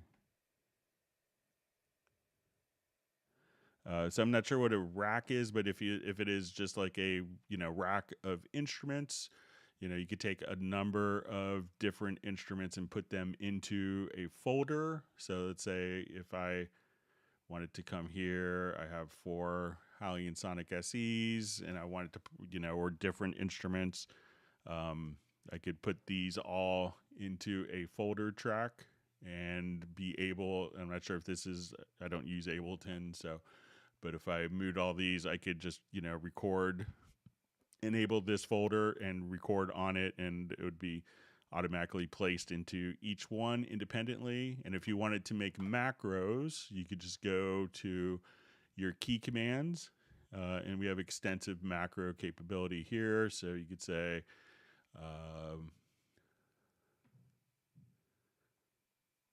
like, I think here's one. Let me just see if the one I was thinking of.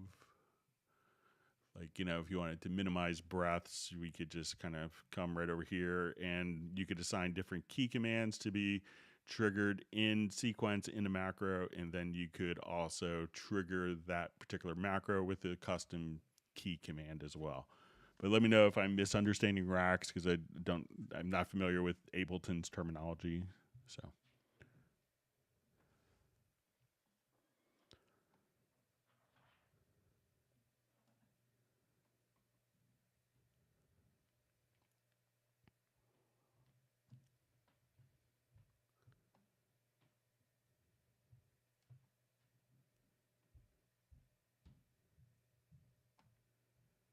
You see, for Jazz Dude Disableable, Steinberg plugin quick controls was revelation of the day for him.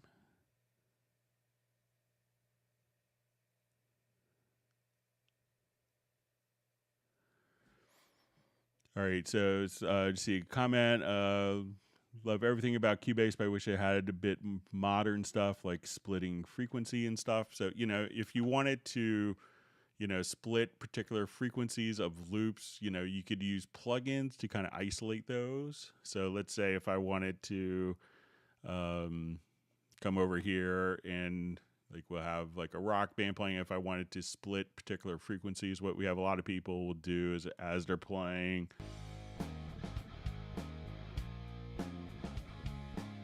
and you want to do processing only on one particular frequency range, we could, let's say if I want to take all my drums and do processing on just a kick, I could add these to, let's say, group track. And let's say on that particular group track, I wanted to send it to a reverb, but I didn't want the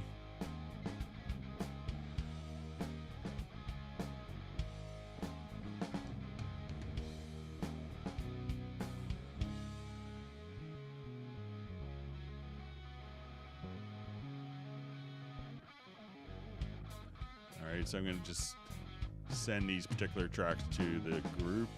Sorry about that. So I'm going to do all my routing here. So let's say we now have on the group our reverb.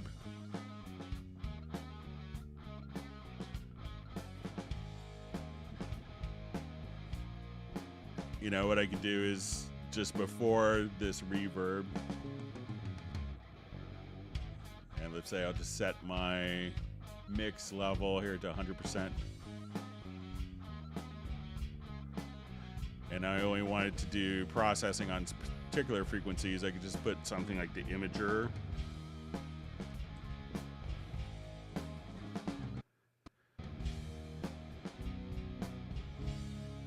So now I could just solo particular frequency ranges. And this way we're only applying reverb on that frequency as opposed to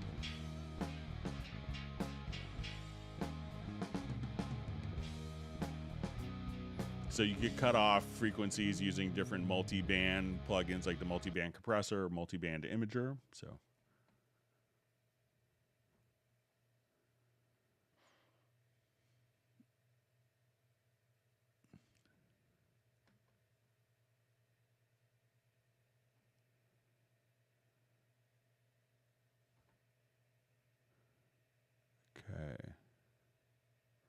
right, so we see Gareth is saying the Hot Mess Book 1 will be, Prometheus Book 1 will be out on June 24th. Looking forward to it.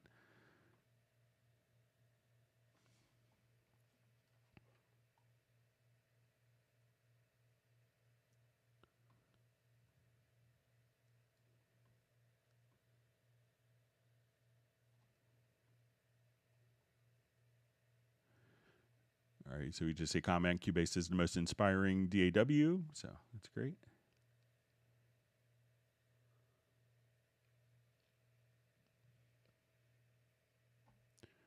All right, so we're just seeing just comments saying, I just wish Cubase had more sound designing and modulating aspects. So if you haven't really checked out the FX modulator, that could do a tremendous amount. And this is new in Cubase 12. We'll show you just kind of a quick run through of stuff you can do with like the FX modulator. And this gets into a lot of varying different aspects.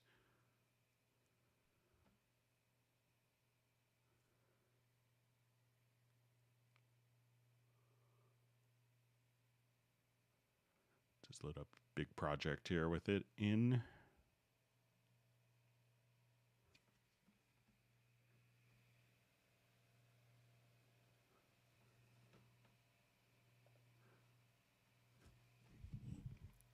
All right, so let's say as we're let's pop over to our FX modulator. So let's say we just have a nice little project like this going on, and I'll just put this into quick loop.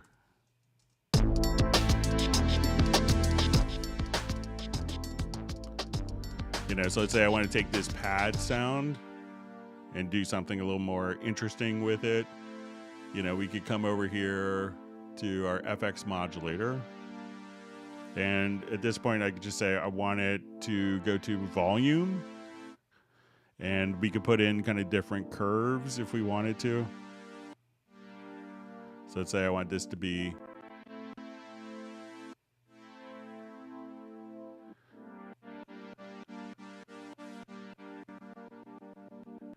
or I want it to be straight on and off. And then we could also just kind of move the position. We go to undo history. We can shift. You could also just kind of flip vertically or horizontally if you want. So you could add your own modulation, your LFOs here. And if you wanted to smooth these out a little bit, and we could add different modules. We could have up to 6 different modules. So let's say, okay, now I want to do panning, and I wanted to kind of just, and we could set this like, pan over 2 measures. And let's say, if you wanted to do flangers, so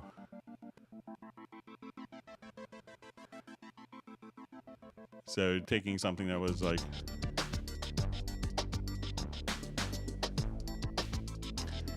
and then if you wanted to take, independent side chains, we could just come over here, and we could also have different frequency responses for each of these. If I wanted panning to only be on my high-end frequencies, and my flanger on low frequencies, and you could just kind of put your own points, and then you could actually have 6 independent side chains. So if you wanted to, each one of the modules can have its own internal side chain. So we can say, okay, I want to come over here and have the side chain for the flanger come from bongos or whatever.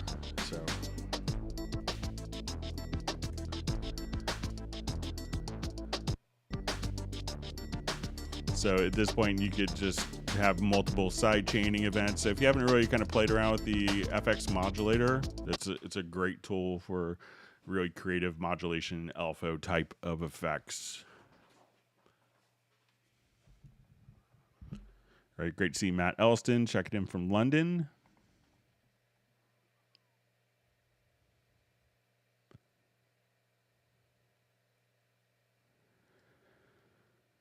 All right, so we see, can you use Logical Editor to randomize panning? I assume panning as opposed to planning for MPE. Mine wasn't working.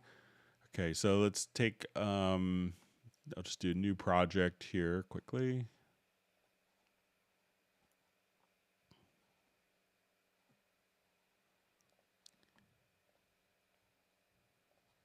And let's add an instrument track.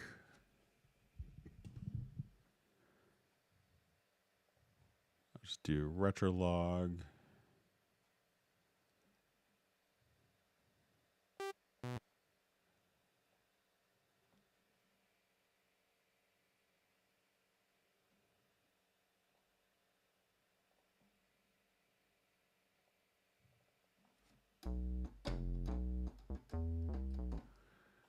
Okay, so let's say I'll just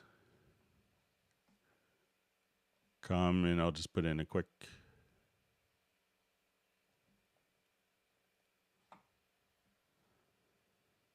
bass part here. So let me just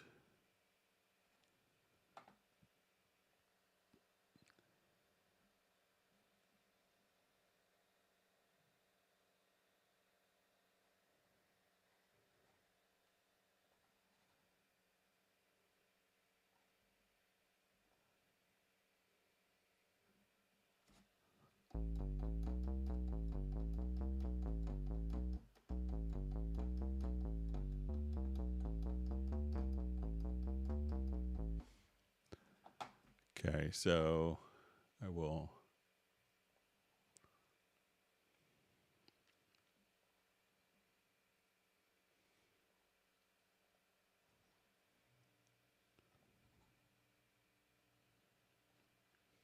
Okay, so let's just find these particular notes, and let's say if we have this set for note expression, and let's set it for pan.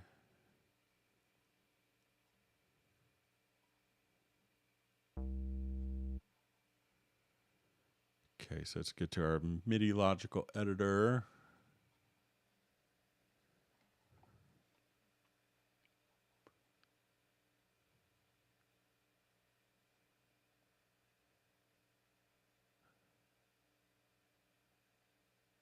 And let me just see if there's, right, logical editor is not my friend today.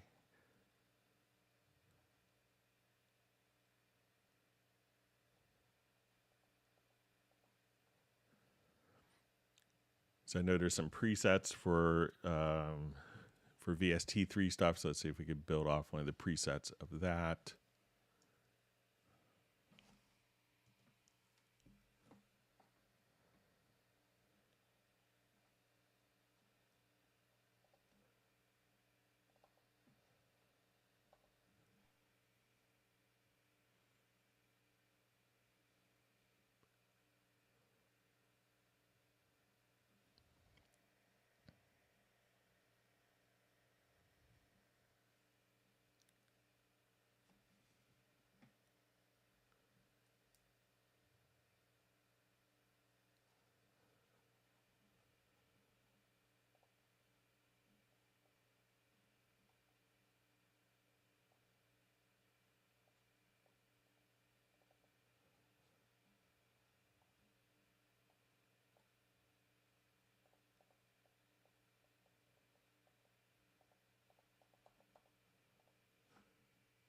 Okay, so let's come back and make sure my audio connections are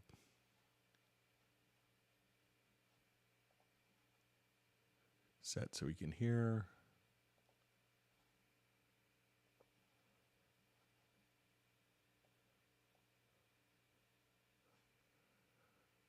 All right, so let me look at some of my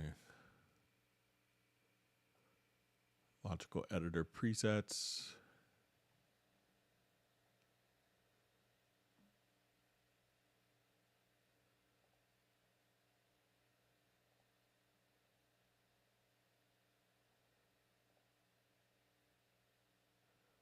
All right, so let's look at note expression.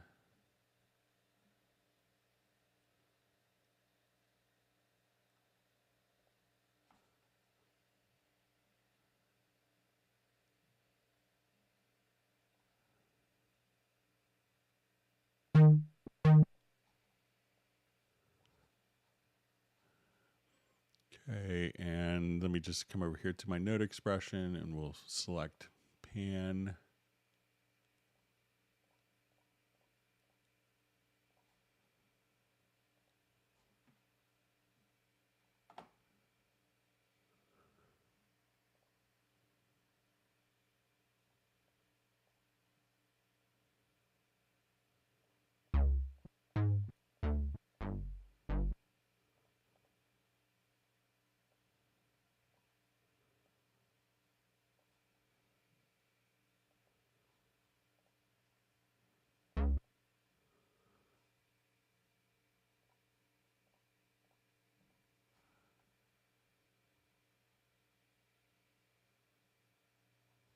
All right, so let me see if you have a pan setting here. So as once you have panning events in there, we can just set, and if you wanted to set to random values, at that point you could just come over there and set, but you may have to have a pan event in there for it to randomize. So let me know if that helps.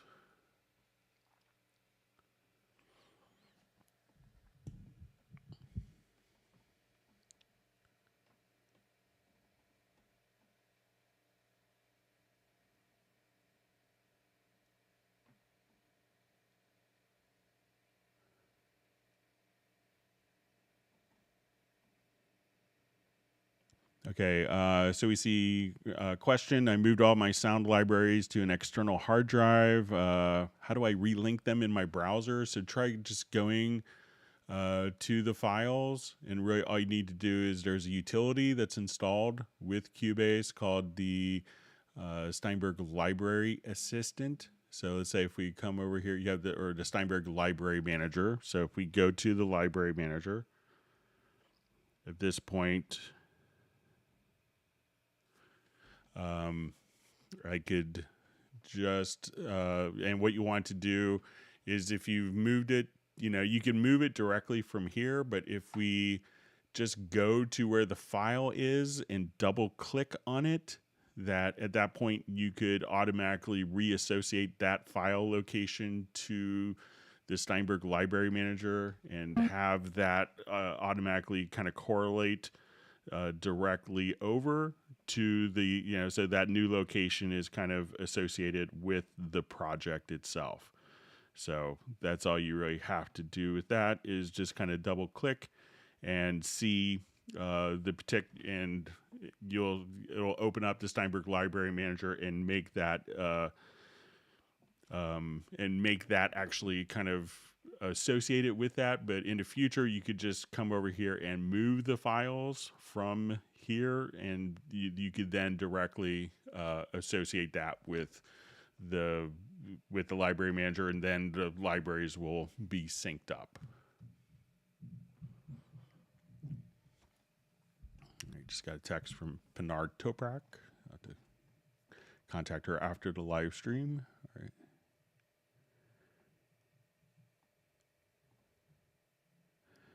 Okay, so we see Pablo is playing with Spanish pop legend Alaska tonight, so I hope he has a good gig.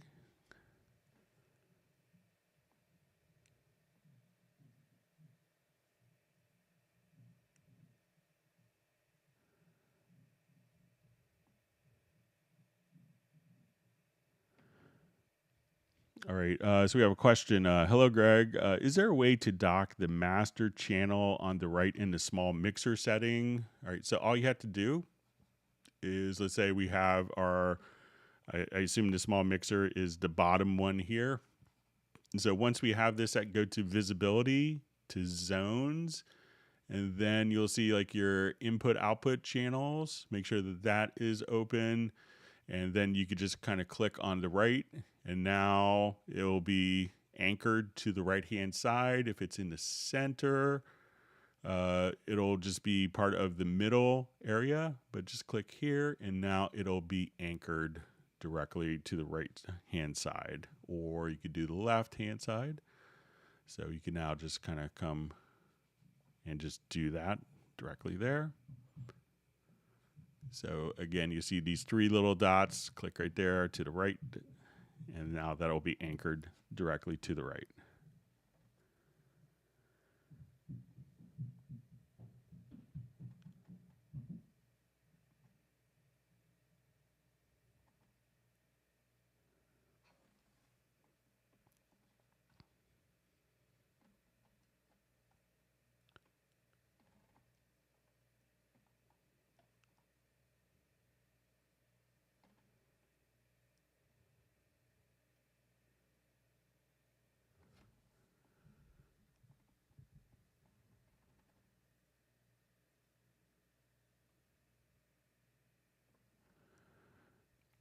All right, so we have Stephen Banta checking in from Sacramento, California, joining in these love, and he says he learned so much in so little time, so it's great. Thanks for joining us.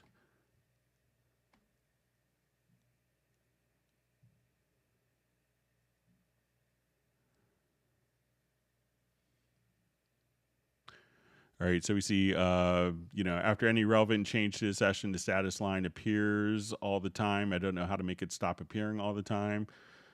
Cubase Pro 12. So yeah, we noticed. I haven't sent a report yet. I usually do it on Saturdays for the topics that come up during live streams. But I will make sure that the people at Steinberg know that. But hopefully, it's not too much of an annoyance. It's usually pretty good, useful information.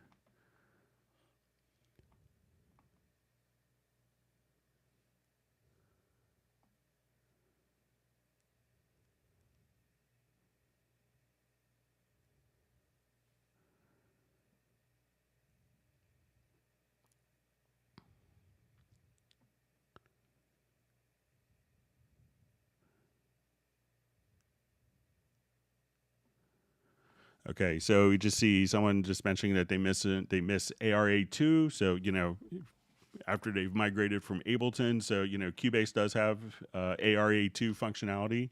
So all you have to do is to select an audio event, and we can go to audio to extensions, and you'll see all your ARA2 extensions. You could also just put an extension on the entire track just by clicking here, or you could see the extensions when you select the event from the info line.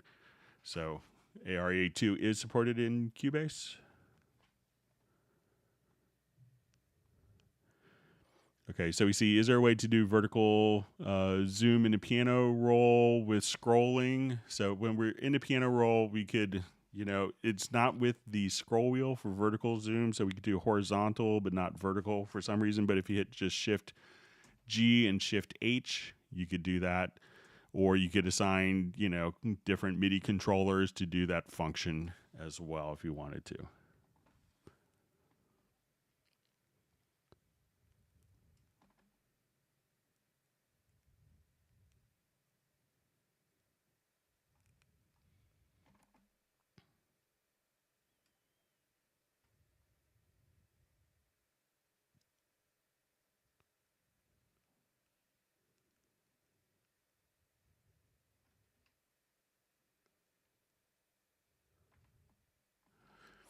All right, so we see, hello, Greg. Tried many times to set up my Novation SL49 Mark II MIDI keyboard controller, Cubase 12, but I could not. Can you show me how step by step? So let's see if it's one of the ones that's, there are some Novation controllers that are kind of automatically added. So let's come over here and just see if we just jump back here.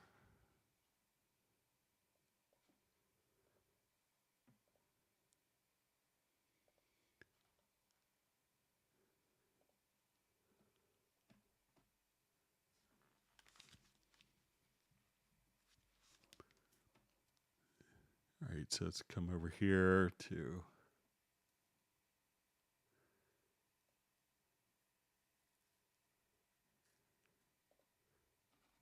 all right, so to kind of start off, you would just say, okay, let's go to Novation, and then let's see, I'll just check the model again.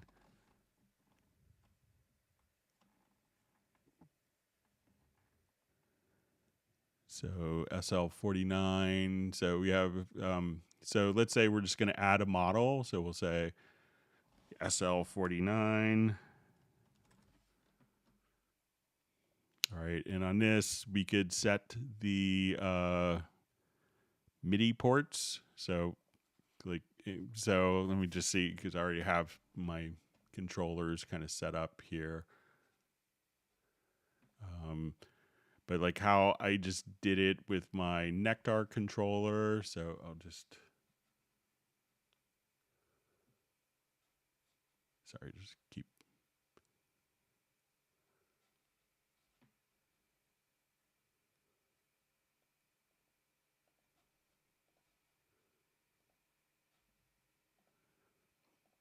So, once I have kind of my Nectar controller defined here, with my inputs and outputs, all you have to do is, like, when you go to the controller surface, and I'll just kind of make this big.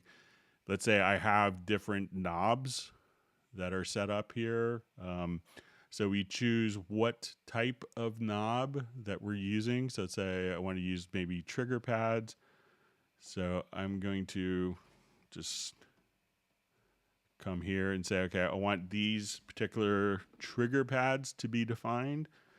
So I could just, hit the particular trigger pads here, and that would populate the different knobs or buttons. And then all you have to do to define this is, as you go into the mapping assistant, what function. So you basically physically lay out what the controller is doing here after you define the inputs and outputs. And then all you have to do is assign different functions. You could do it by often right-clicking on a parameter, or you could just assign key commands for each of those particular functions. So if you wanted to even go to, like I have, and some of these devices will automatically be configured. So my Chord, I bought a Chord Nano control, and I could just come over here and we could actually just kind of switch between different mapping pages as well. So we could have this same controller do different functions for us automatically as well. So that's so you kind of physically set up the controller, and then you could, what the knobs look like, and then you could tell Cubase what to do with each of the knobs. So.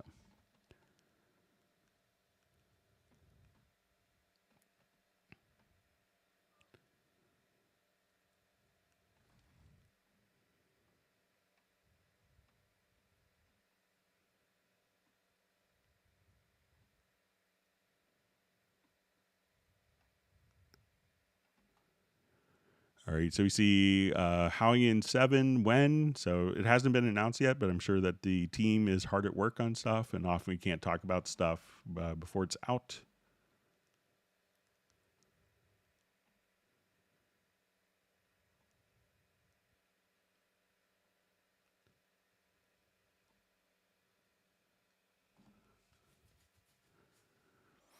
Okay, so we see from Oren Bynum, glad you can make the live stream today, and he's based in Maryland. Can you show me how to find that musical mode and keep on top so I can use it to help match media bay drums and samples, tempos, and keys and time with my music, please? Okay, so let's say I wanted to add drum loops and have it in time and listen to it with a particular project. So let's say I'm here. Let me just go to a different project. So let's say.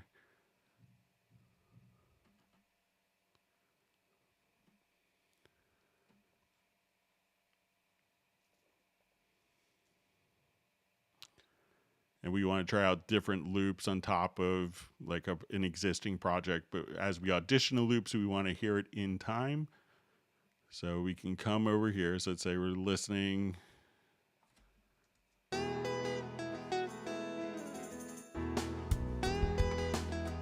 So if we come over to the media bay, let's say I want to go to loops and samples, and let's go to different drum loops. So let's say beats here. All right, now one of the things you could do is you could activate align beats to project. So And we could also just auto-play the results. Let's say as we're playing our project, I could, once these are on,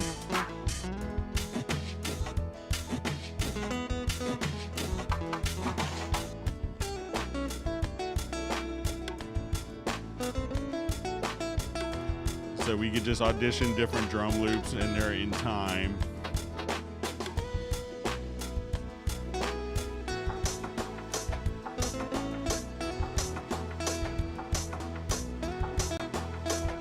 So I select a different loop. So this way, even if the loop's in a different tempo, we could just audition it and it's matching the tempo in real time.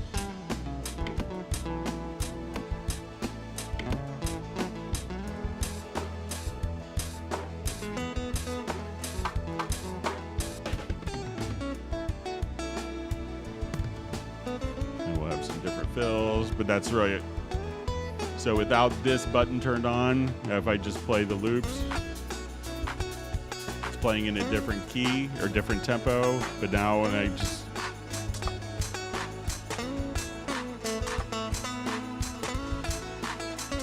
and now we align the beats.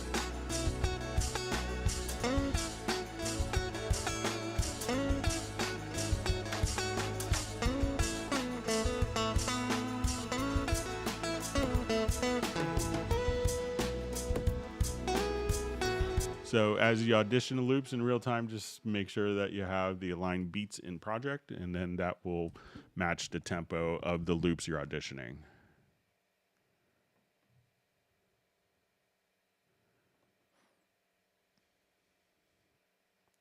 All right, great to see Cubase Junkie on the live stream today, and Tim Weinheimer as well.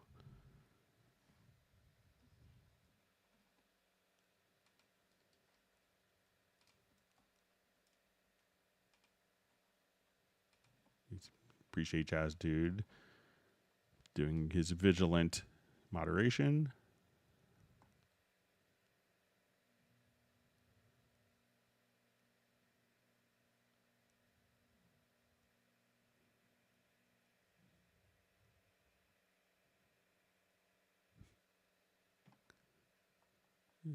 See, according to Gareth, I'm cheaper and better than Tinder. So that's good. Glad he's paying attention to the spam. All right.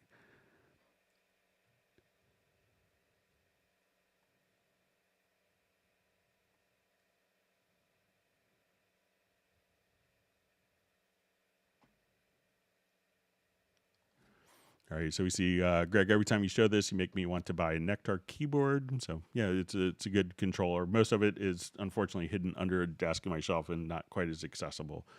But yeah, they integrate very well.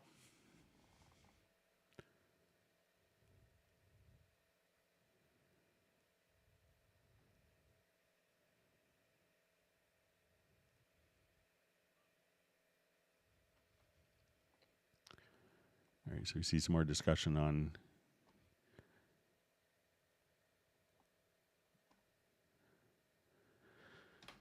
all right, so I just see just a quick comment, and this may be from earlier, that Apple loop files, CAF, M4A, and ACC are unfortunately currently not compatible with Cubendo. Can you forward this as a feature request? So, you know, maybe it's because it's a compressed format. So, but I can, but sometimes it might be proprietary to Apple products. But I'll pass it along to see. I'm not sure if other companies support Apple loops or not, or if it's a proprietary thing for Logic and GarageBand.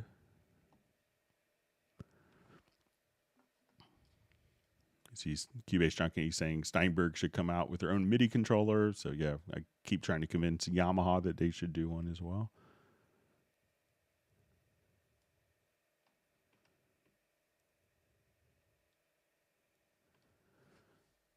Okay, might seem like a dumb question. That's in the text, so it's not confused from. But no option to see the ins and outs when the mix console is in the project window.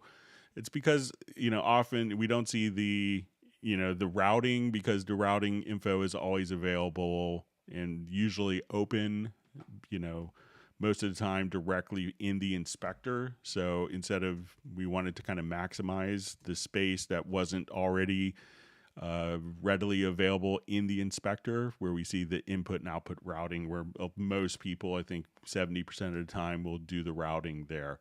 And if you needed to change multiple sources or multiple inputs, you could use the quick link mode to do that. But since it's there, it's, it's not as necessary, I think, to put it here, since, the information is already presented to you.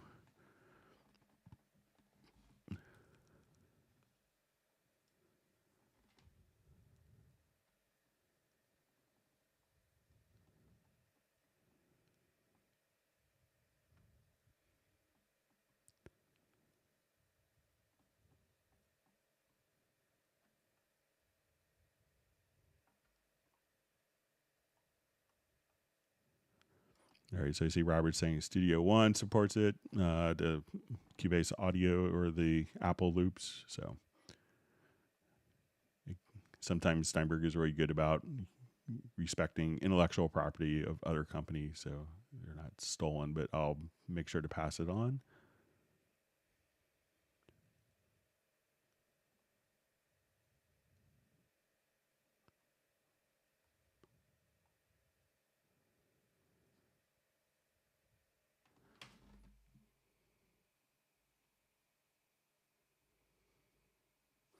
All right, so I know we had some questions. I think I'm at the end of the questions.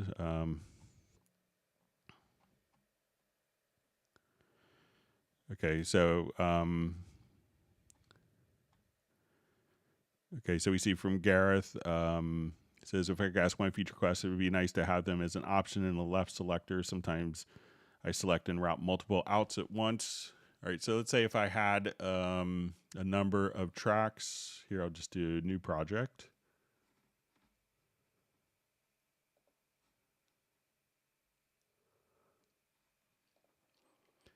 And I wanted to add, let's say 12 audio tracks, and let me add some groups. Okay, so if I have these 12 tracks selected and I wanted to route all these to a group so they're selected, I'm just going to hold down Alt and Control, or I'm sorry, just Alt or Option plus Shift. So I'm going to route these all to group 1. So as I make that change to 1, as we look at all the tracks here, we can see that they're all now routed to group 1. So just using the Alt plus Shift, or Alt/Option plus Shift, and doing a change to the selected channels, we can just come over here. So if I wanted those all to be set to group 2, and I wanted my input bus here to be set to no bus, that now as we come over here, we could do the same routing or multiple routings, all from the inspector on the left-hand side as well, Gareth, just so you know.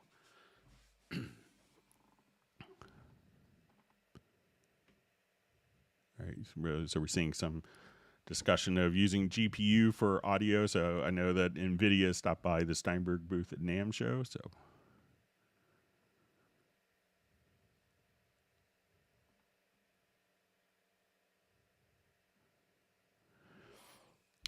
So we see, Greg, have you had any problems since the update to 12.03? Read that many have had problems. So I really haven't had problems. Like on my personal studio, I've done a number of projects in 12.03 and hasn't been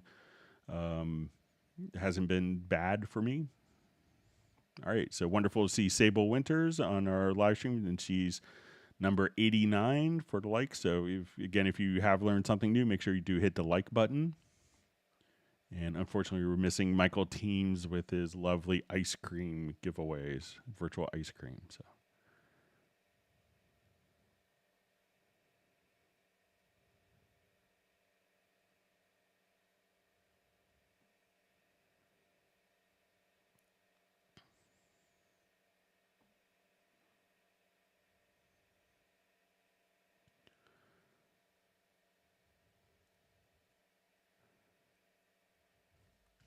all right. So I just see, is it possible to lock some tracks in visibility?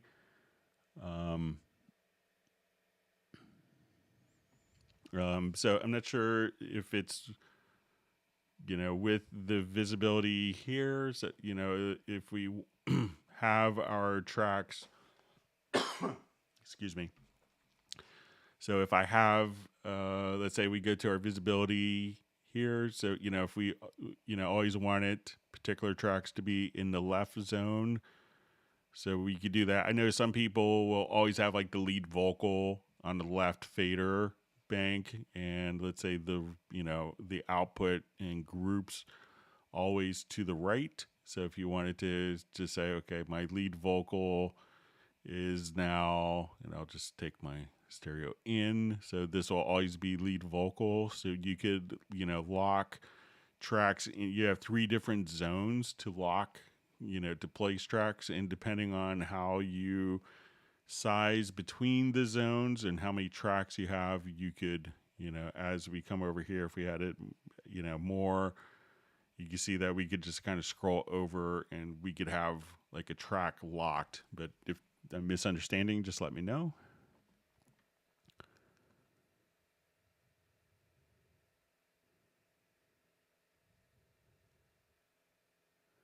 All right, so I just see, Greg, do you have any NAMM highlights? So I didn't get around to really see the show. I guess my NAMM highlight was not getting COVID. So I'm kind of seeing a Facebook feed full of positive COVID test pictures from people. I was like, painfully careful. I wore a mask the whole time. But I thought the Yamaha booth was, often I'm kind of stuck in, I often joke that I'm kind of chained to the booth because I was just kind of running a demo station. I got a break for lunch, which was nice. And I've had many years where I don't get a lunch break and I'm just at the booth doing demos all day. So I didn't get to see too much outside of the show. It was a much smaller show. There wasn't a lot of, software or technology companies. There's a lot of companies that didn't exhibit, Fender, Gibson, Universal Audio, Avid, and with Fender, no PreSonus, so Paul Reed Smith, I don't think was there. So, that, for a lot of the bigger companies, I don't think Chord or Roland or Shure were also there. So, but I got a chance to walk around just a little bit, say hi to some friends, like my friends at Momentum Audio Sales who do U.S. distribution for Audient. And got to see my friend Fady, who works for SSL, just right after the show, but I didn't really see too much of the show. But it was great to see a lot of friends and a lot of people.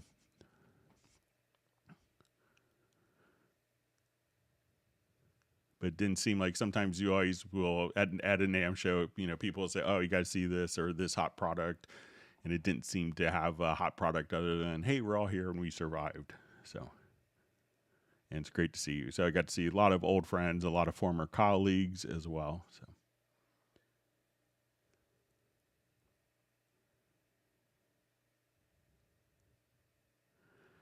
Okay, so we have,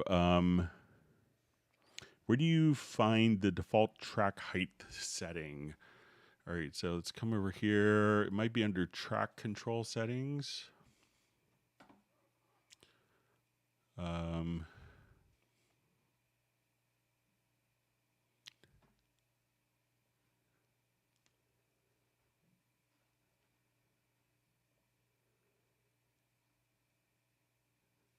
So let's see if it's...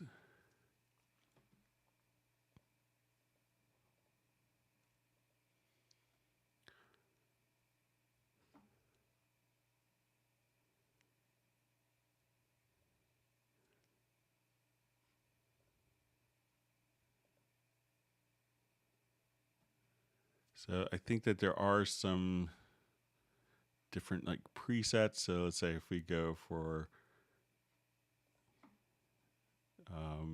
and you could see these here. So let's say if you go for simple, you could have full, different controls, recording, mixing, but I don't think that there's...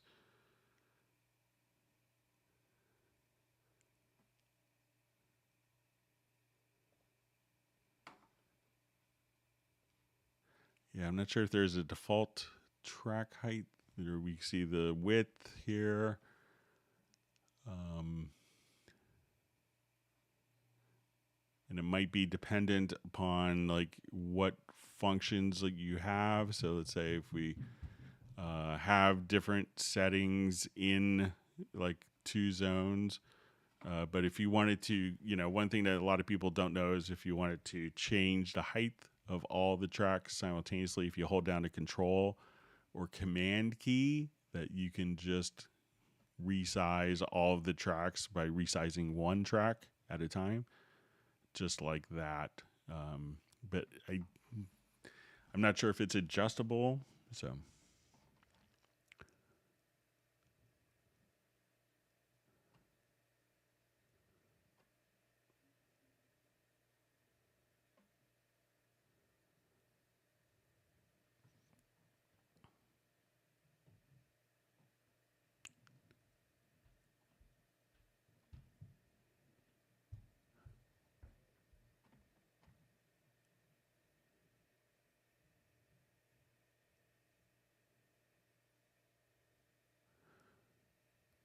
Okay, so just see if I deactivate a track and hide it, is it possible to lock it?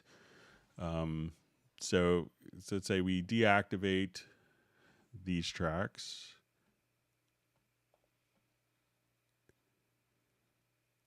All right, and let's say, if you wanted to lock the particular tracks, I think you could just come here and lock each of the tracks as well.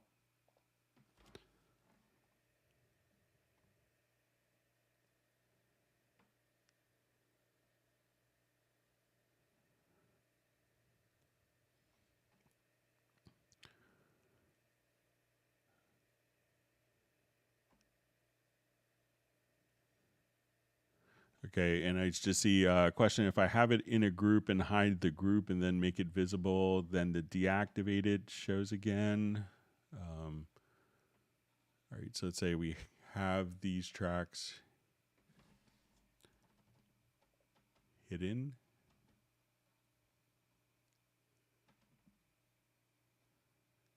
All right, so let's say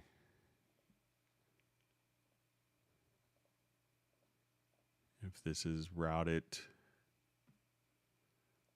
I'll enable the track here.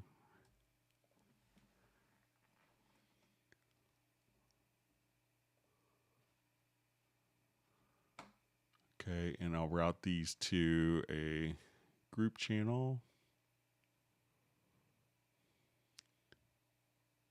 All right, let me make sure I did it correctly.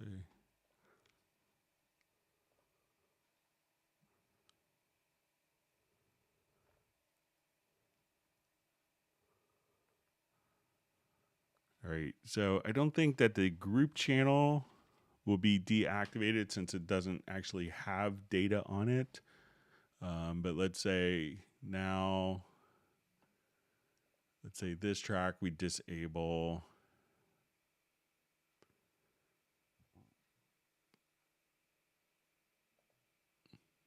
I think it was 2 and 3.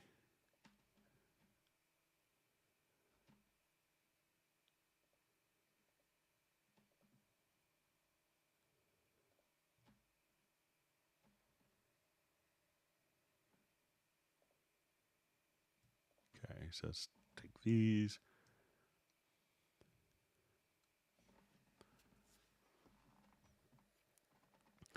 All right. All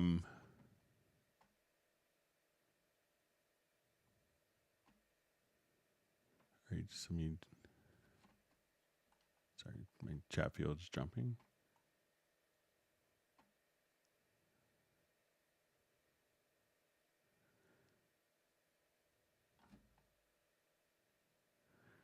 Okay, so it says if I have it in a group track and hide the group and then make it visible, then the deactivated shows again. So let's say, okay, we'll go to our group and let's hide group 4.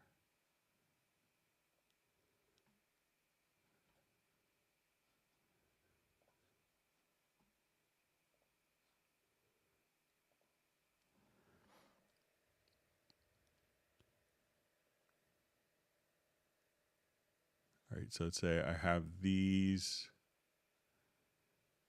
hidden, all right, with group. So let's say now I activate group 4 visibility. So we can see that those don't, the visibility of the group is independent of the routing to it.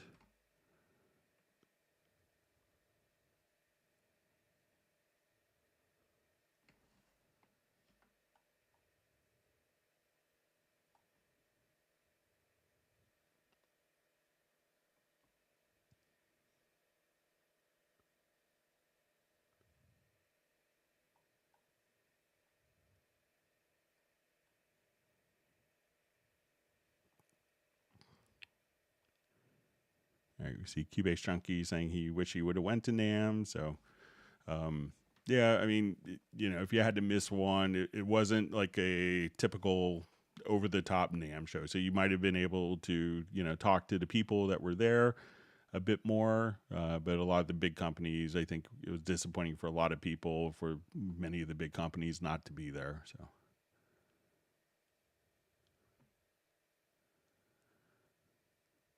Okay, so we have a question. Do you have any tips on how I can smoothly move the back music into soundstage so it's not that close? I've tried with some reverb, but don't get it to work well. All right, so, sometimes with reverb and kind of just messing with the pre-delay can kind of help with that. So let's say we'll go to this project here quickly.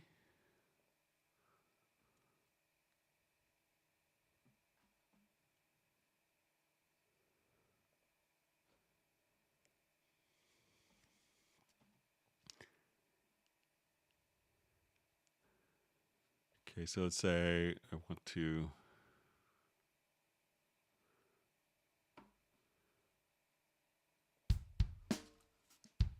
Okay, so let's say if I'm running this, I'll just come to.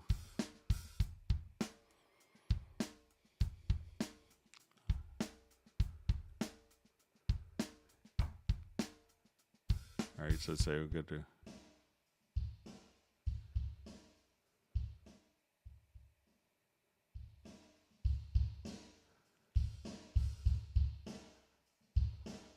All right, so let's say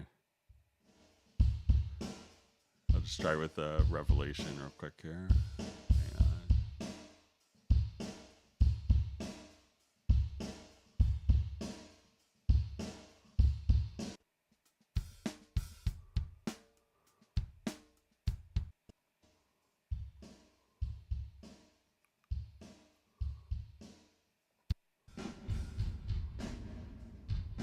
All right, so let's say. So you often will have like a pre-delay. So if you just adjust the delay,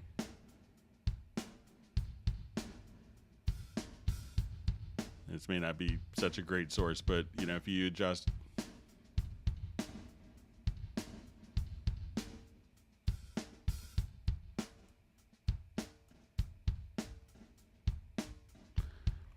So try, probably the best technique is going to be just, utilizing kind of like pre-delay and a reverb. If you also want to send it to like, let's say if we send this to like a bus. All right, so I'm going to add just a group channel to select it, and I'm going to make the configuration, let's say 5.1. All right, so now when I go to this group,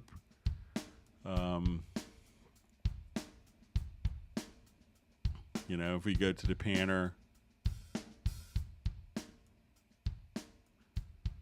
you could sometimes, get different effects just by doing more, panning. And let's say, okay, I want this to be maybe, wider in the pan. So we can say, okay, I want this to be less in the center. So even though we're working in stereo,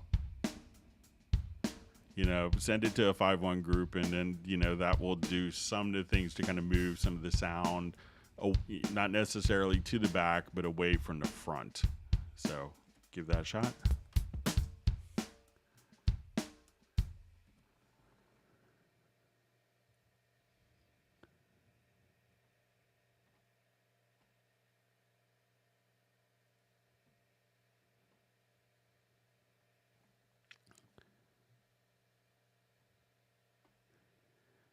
See Michael Pierce just saying, amazed that Fender wasn't there. Sound and Sound did some great short videos on what was there, though. So, yeah.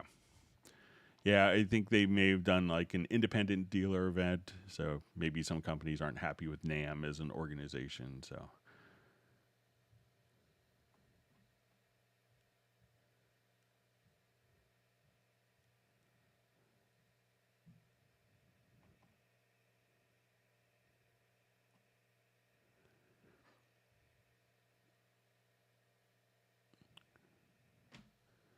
All right, so I think John Costigan was maybe asking about controllers. Let me just see if I could scroll back just a little bit.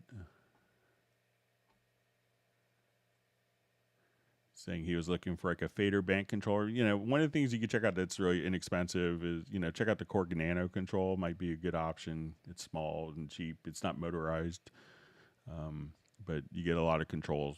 Good bang for the buck.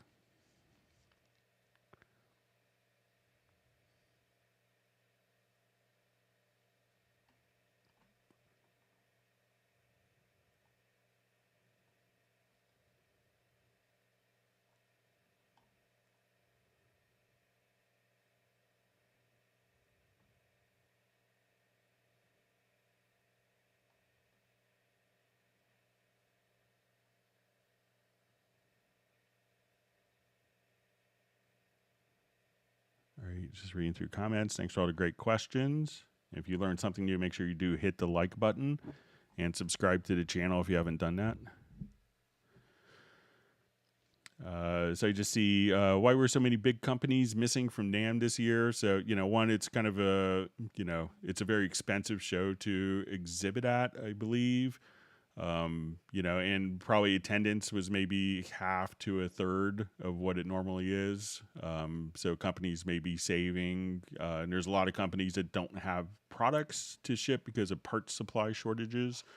So, so at that point, if you're not going to be able to ship orders from exhibiting at an expensive show, you might pull back for another year. So we'll see how it goes next year.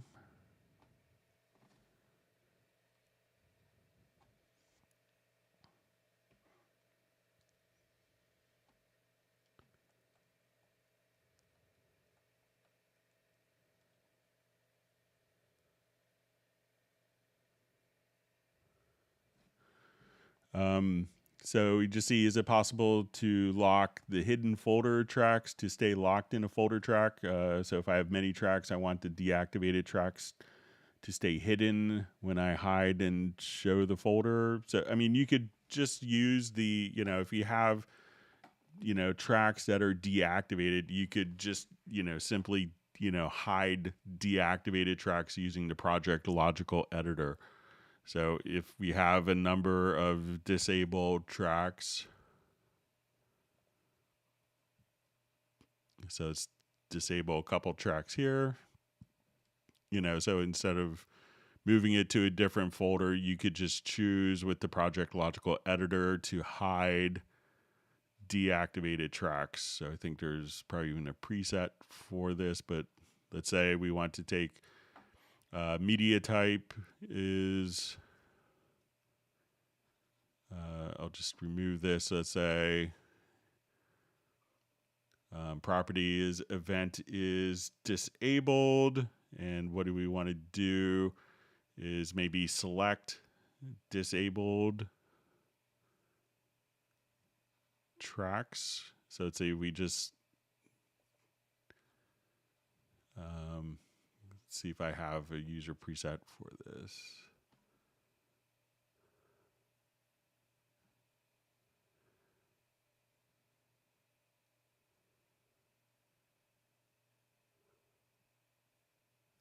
Okay, I have one for hide and disable empty MIDI tracks. So even if you wanted to do, so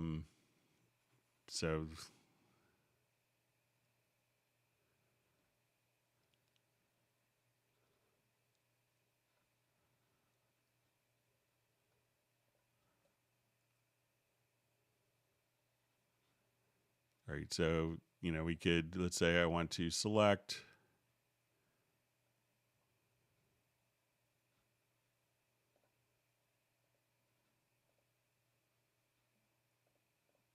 Remove that.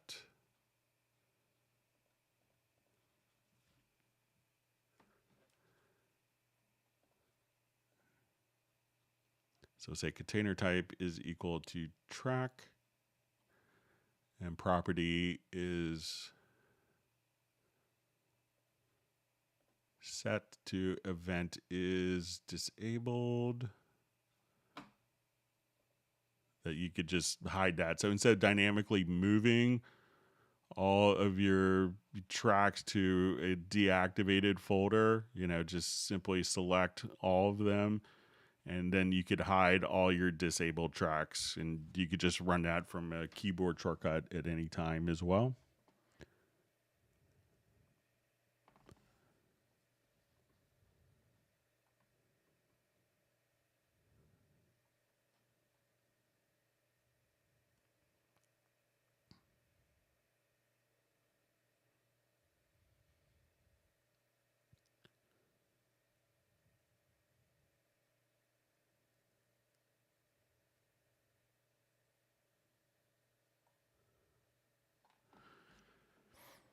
All right, so we see how or where are the VST plugin manager collections stored. I spent ages setting up new collections and it seems to have got lost. All right, so let's take a look. It's probably going to be under, let's go, and you might go to the preferences folder. If you're on Windows, you could come over and just click on, all programs, go to Cubase 12 and go to you'll see probably the Cubase settings on Mac. I think if we go to preferences, which we go to library,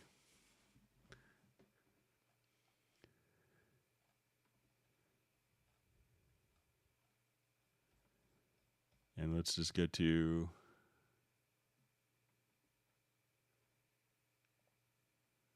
Cubase 12 and let's look for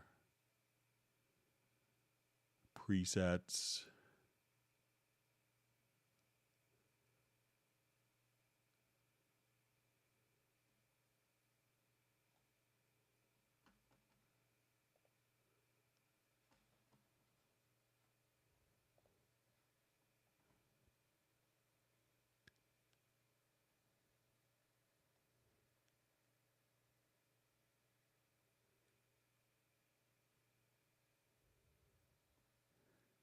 Let's see if it's in here somewhere.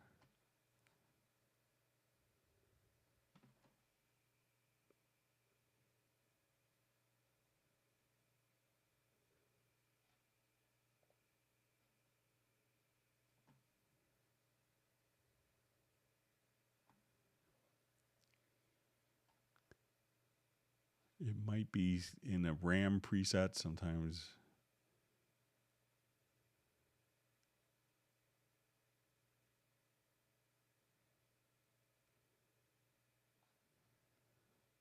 Let's see if it's in.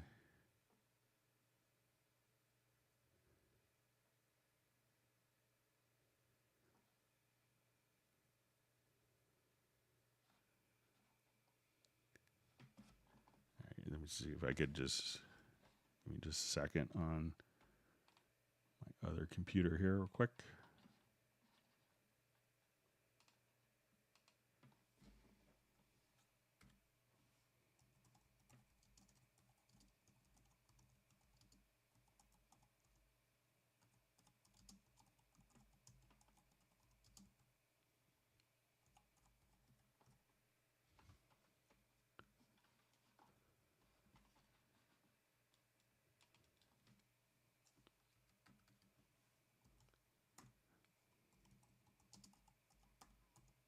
just look it up here real quick.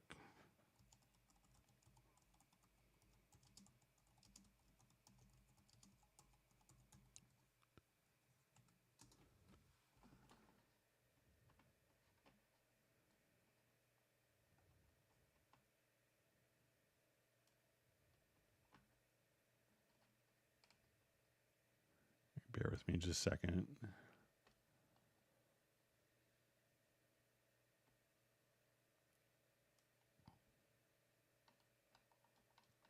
So I thought it would be in maybe the presets, but it doesn't seem to be there. I could do some more research if it's going to be. It might.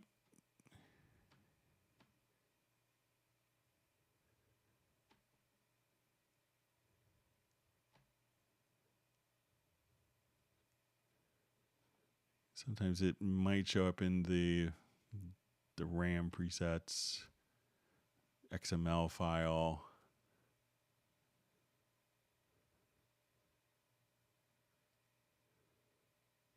But if you want to email me to clubcubase@steinberg.de, I could do some more research on that. Let me see if I could just create a quick name.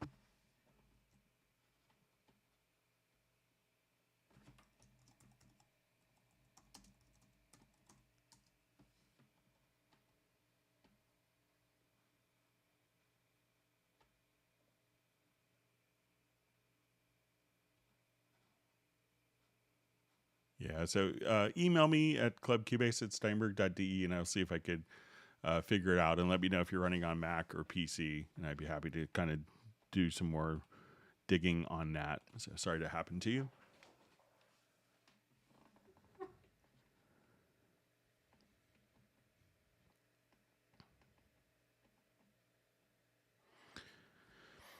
All right, so we see question, is there a potential alternative to Music Messa in Europe? I hear they're changing their format too. So yeah, I think the show is, Music Messa might be over as a show, but I know some people are doing kind of more focused regional shows like Super Booth in Berlin, which is more kind of synth oriented. But I don't think, it seems like, maybe those shows, might not be surviving so much forward. We'll have to see.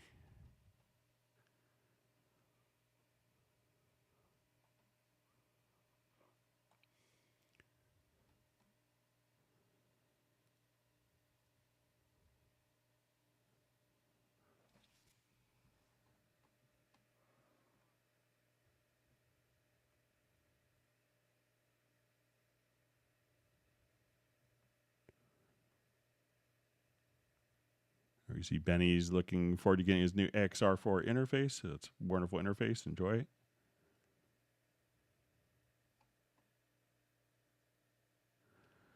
All right, so we have I have a question using the drawing tool in audio events. Is there an easy way to draw curves using the draw tool? So I guess if it's for events.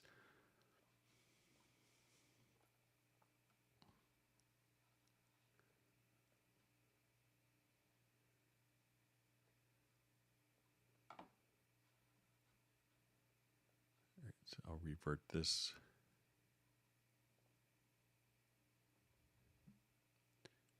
So I don't think that the event, like the clip gain automation, that there's curves available for that. And this is really kind of more of a holdover from kind of previous generations. So I don't think, that this is curves. This is kind of a function that we took away. This is kind of how like early automation worked, like in very, very early Cubase versions. And then we went to kind of more traditional automation so that we could, have your curves there. And so this is really just for people, and this has its use for having kind of like fader adjustments.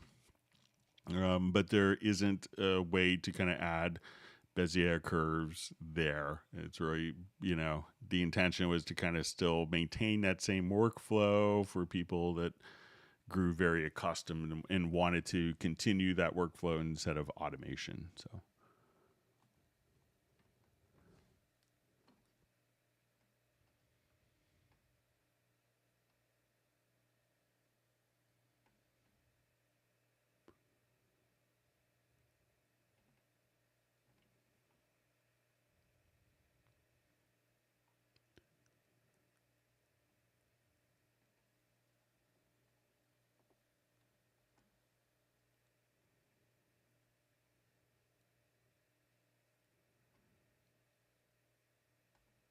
Okay, reading through comments.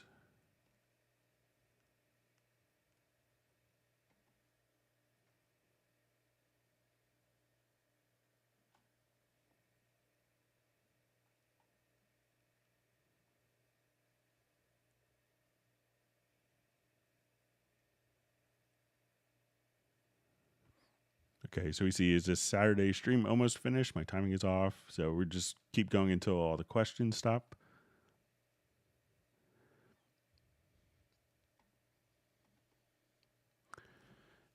So we just see from Best Screen Jesus, I was amazed to see the audio waveform change from the draw tool. I thought it was useful. So it is, there is a lot of use for it. Like, if you have like, some really bad plosive, you could just kind of come in here, and it's people, it's being able to adjust the gain at different stages. Like some people I know will come and, hold down like the Alt or Option key and cut here and on vocals, and that way they could take like every measure of a vocal and just say, oh, let's bring this measure up or this beat up, and we'll just kind of do this or draw in, just a quick change here, more like corrective editing. So, but you can see kind of the waveform change as you do that. So, and again, that happens before it hits the fader, before it hits inserts, before it hits EQ. So, for certain editing tasks, that makes a lot of sense.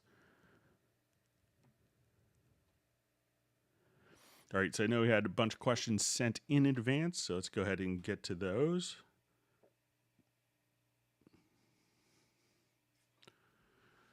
All right, so let me just switch my web browser over.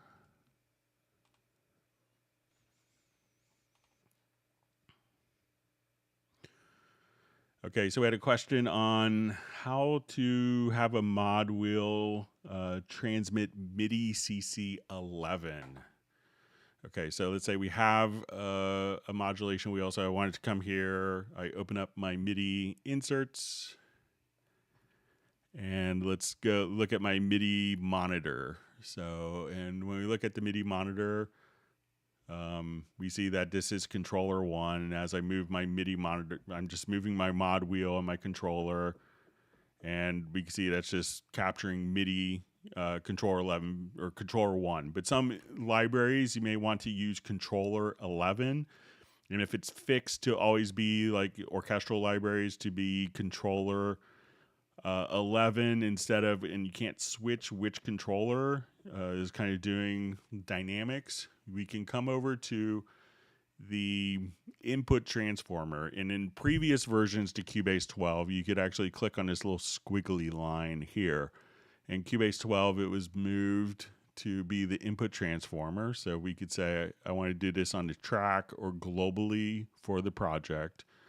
And then we could open the panel. So what we want to do is to take MIDI CC 1 and turn it into expression of MIDI CC 11. So we'll just say we want to transform for our process, and we'll say let's insert type is equal to a controller. And we want to take, on our event transform actions, we want to take value 1 of that controller.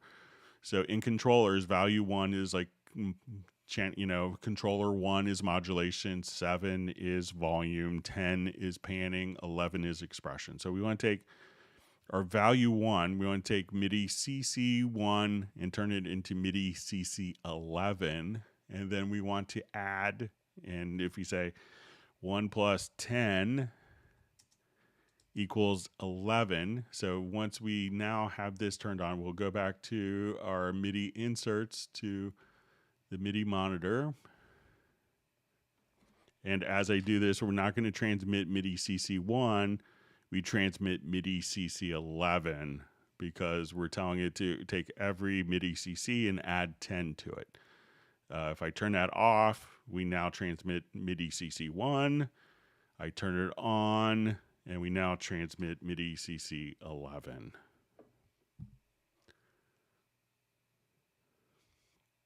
All right.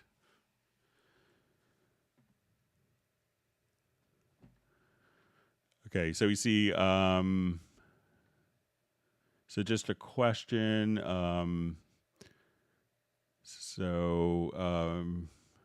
And this is about a video. It says about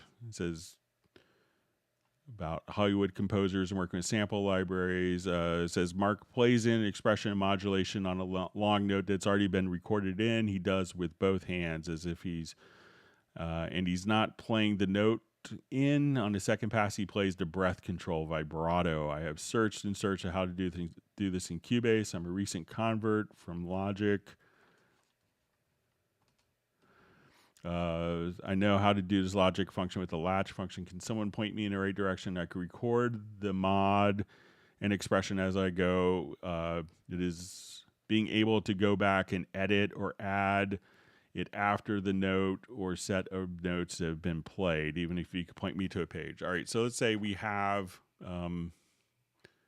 modulation, or we have a part here. So let's say,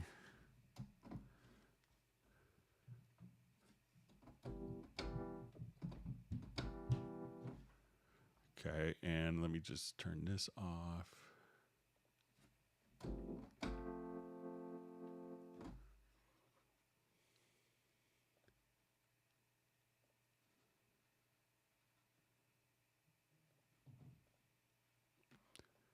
Okay, so I think the question is like how to record the particular event. So I'll just throw on a new, let's say organ.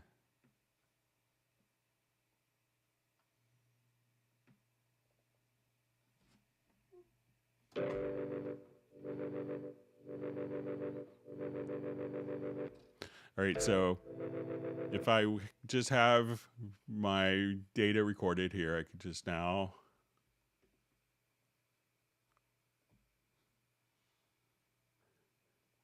all right, so we're recording. I'll just play a chord.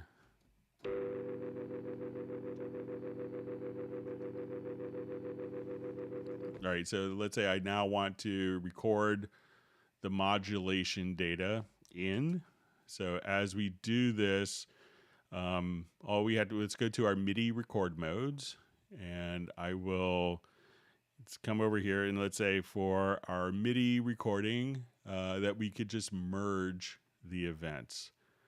So we could come here and let's say I want to merge the modulation in,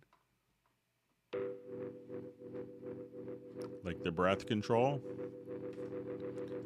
So now when I go to look at the particular event, we could see the chord, and I go to my modulation data, we could just see that particular, or if I still have this as CC11. So there's all the notes that all of my controllers that I just did. So make sure, what a lot of people do is the default record mode for MIDI might be set to replace or to new parts. And when we go to new parts, what I could do is, if we do this, and I'll just put it in record this time, that would be helpful.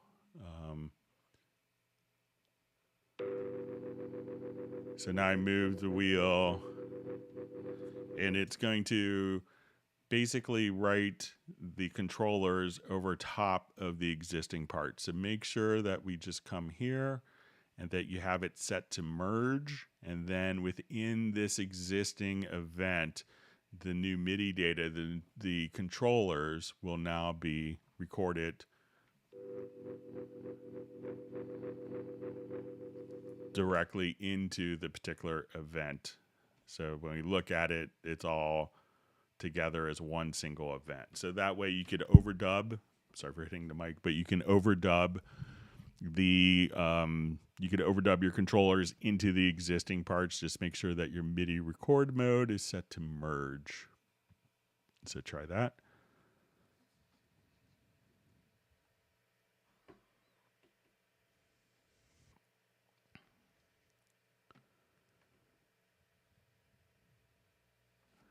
All right, so I had a question.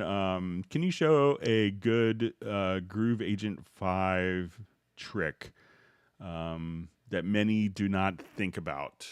Okay, so let's say I want it. Let's take a look at, I think we have a project here. Let's see if it's in my recent projects. May not be. Okay, I'll just open it.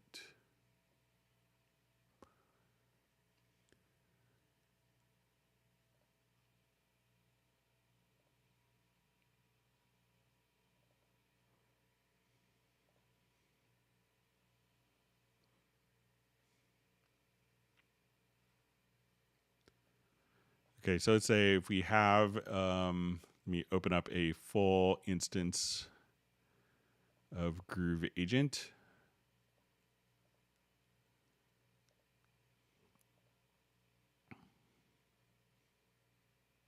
So I think putting the percussion agent on almost any track works great.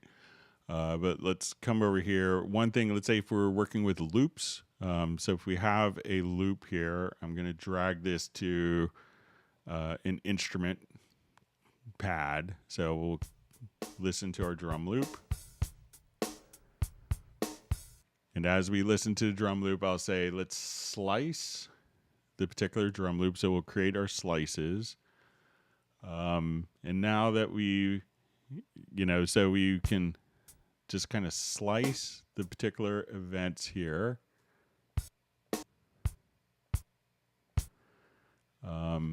And then we could choose to classify the particular events. So at this point, we could.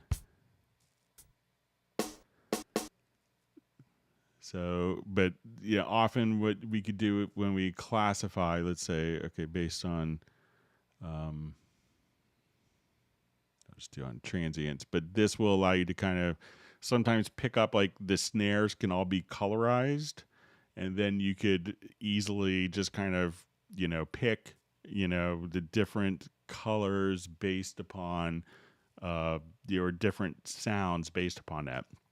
One other trick that a lot of people just miss is, just to do sampling directly into Groove Agent. So you could just fly in audio directly, just take an audio track and sidechain it directly into Groove Agent and do your sampling there. And that's kind of can get you very much into like an MPC style workflow for doing that. So if you have other drum kits that you want to make and you want to sample in kind of like, traditional MPC or SP12 type of functions, you can sample directly into Groove Agent as well.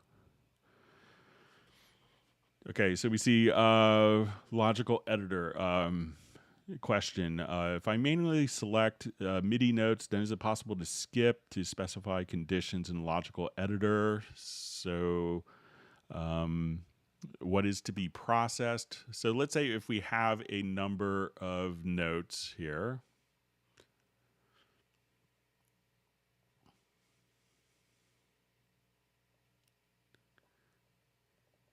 All right, so I look at the event and let's just go to drum editor. So let's say I have a number of notes. And let's say I wanted to, like, and this is really handy for hi-hats, I wanted to select every other note and like drop the velocity. Like, so it's not like, you know, it's like, so we could do stuff like that. So I could come over here. Let's go to our logical editor. And if I'm understanding correctly, let's go to our setup. So we will take, we're going to take our MIDI notes and we want to say event, we'll say last event, and we'll say every other event. Choose event counter, and I'll say 2. And then, so this will take every second note. And what do I want to do with every second note? So we'll go to our event transform actions, and we will choose value 2, which is going to be velocity. Let's subtract 40. So now what this will do is select every, you know, other note here. And if we do it correctly,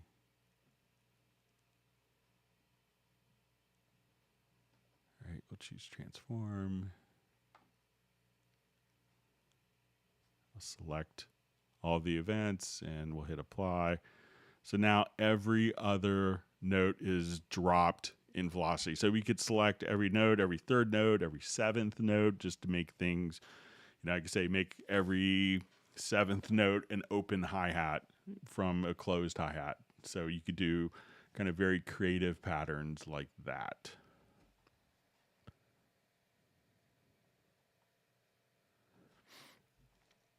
All right, so we have a question. I'm a bit confused about meters in control room. In a right zone meter master tab, do we see RMS? In the meter loudness, we see LUFS. In master meter, I could change the scale set and preferences, but in the loudness tab, I can only have LU or LUFS scales and cannot customize colors. So let's say if I wanted to do just a new project here, and let's create empty. All right, I'm just going to add an audio track, and we'll make it just a stereo track. And on this, I want to add, let's say under tools, we'll just add a test generator. I'll turn the volume down here so you don't get blasted with a 1K test tone. Okay, so we have our test generator here. So we look at our mix console. We can see that we're at minus 12 dB. Now, when we go to our mixer, we could see that we see that we have our kind of our dB meters and we have our loudness meters, our LU meters here. So, I'll just turn this down so it's not extra annoying. All right, so let's say we look at our meters and we go to, like, let's say our loudness meter. We could see that all makes sense. All right, so so in the right zone meter, do we see RMS in meter loudness? We see LUFS. So when we come here, we could actually see, different metering scales. So we could say, okay, do you want to see like CAT System 20 metering? And often these will show you different color schemes. But, we could see kind of what, within the meter, we could see, the peak as well as your RMS metering here. And you could often differentiate that with colors. And if you wanted to just click on the meter settings, we could, do further configuration there. And we could reset, like, if you have more active content, we could do a meter reset. So, but when we go to the loudness, this is where we see loudness units, and this is where we see kind of dB metering. And it says we only have LU or LUFS scales and cannot customize colors. So if we wanted to customize the colors for the loudness meters, let's come over here and go to preferences to metering to display. So I will come over here and so say metering appearance. And then we could see if you go to loudness unit, you know, you have loudness unit +9, +18. So you have different metering loudness unit scales that you could change the colors directly there. So just look here, and then you could change the loudness units meters. Okay, so why RMS max says -11 if the color meters are showing -3 average in the attached screenshot.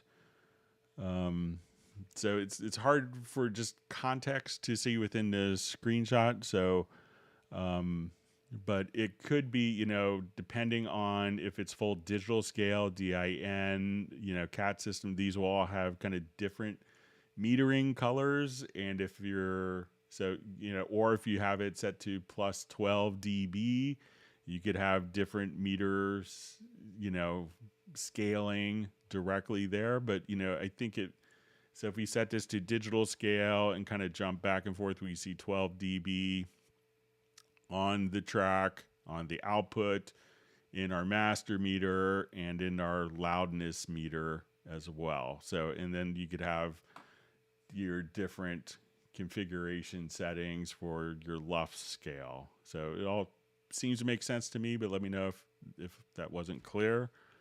But it seems all consistent, and you can change the colors quite easily. All right, so we'll go ahead and just take that down. All right, so I just see, hello, Greg. For the last 2 days now, I've been trying to record in the studio, but everything gets printed about 60 samples early. Do you have any idea what's wrong? So generally, you know, this always kind of says it's going to be like a plugin issue. Not all plugins report their latency correctly. So obviously you may bypass plugins on inserts, you know, plugins on master faders, but also check in the control room, because sometimes people will have like room correction plugins, and those often get overlooked. So if you wanted to just, you know, come to the control room and go to the main, so if you have any room correction plugins, sometimes that can cause that because they don't necessarily report their latency correctly. So check, you know, try to bypass different plugins in the master section or control room and see if that makes a difference. I bet if you have a plugin loaded there, that will do the trick. Okay, so we have a question. After installing Dorco SE4, I get this: an essential component used by Dorco for playback has not been found. Please run the Steinberg download assistant and install the package. Dorco SE4 sounds installer says I can't find any Dorco, you know, SE4 sounds installer anywhere. The VST sounds are installed. So, you know, what I would do is, let's say we go to our download assistant.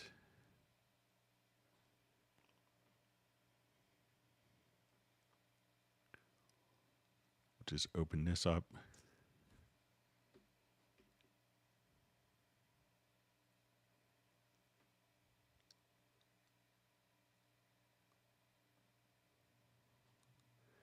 All right, so we'll come to the Dorco family here. Let's get to Dorco 4 SE.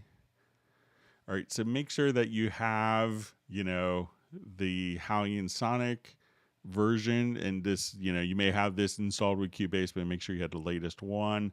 And then you have the sound content for Dorco SE. So make sure that you have those installed. And sometimes what you might want to do is, as this is downloaded, you know, you could go to the library manager and, you know, or find that particular sound content for Dorco SE and double click or right click on it, or on Mac, if you don't have a right mouse click define, control click, and then you could register this library with the Steinberg Library Manager, and that should help.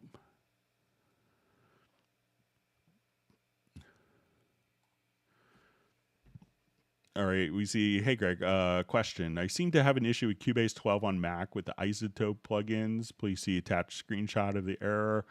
I have previous versions of Cubase, version 11, 10.5, version 10, 9.5 in this Mac, but they do not have the error startup. I have to click cancel button on so many prompts on this startup. It is really annoying. My current Mac is a Mac Mini 2014 running Big Sur, an Intel Core i5, 16 gigs of memory. 1 terabyte flash disk drive.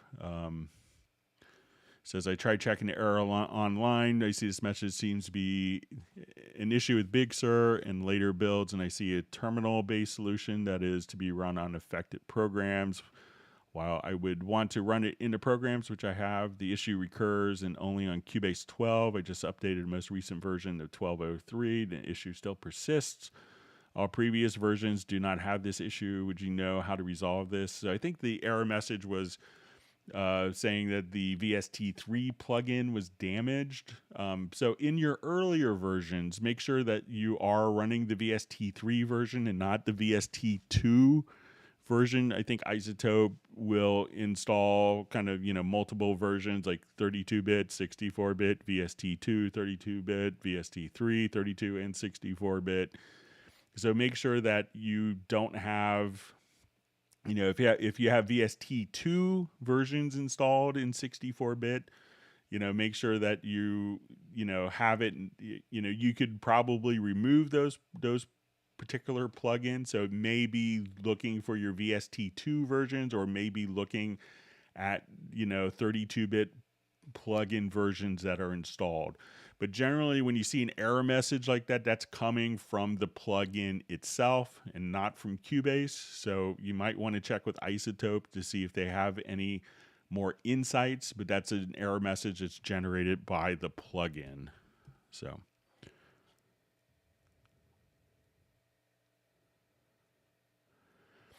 All right, so I had a question. Wondering if there is a way to change the size of the font of the markers. I'd like to have a very large font for my markers, maybe 50 or 60 point. So I think that the marker font is going to be fixed at a particular size. So let's say if we add a marker track here.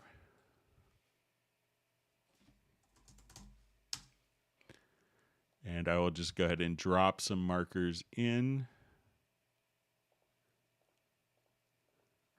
All right, and let's put some descriptions in.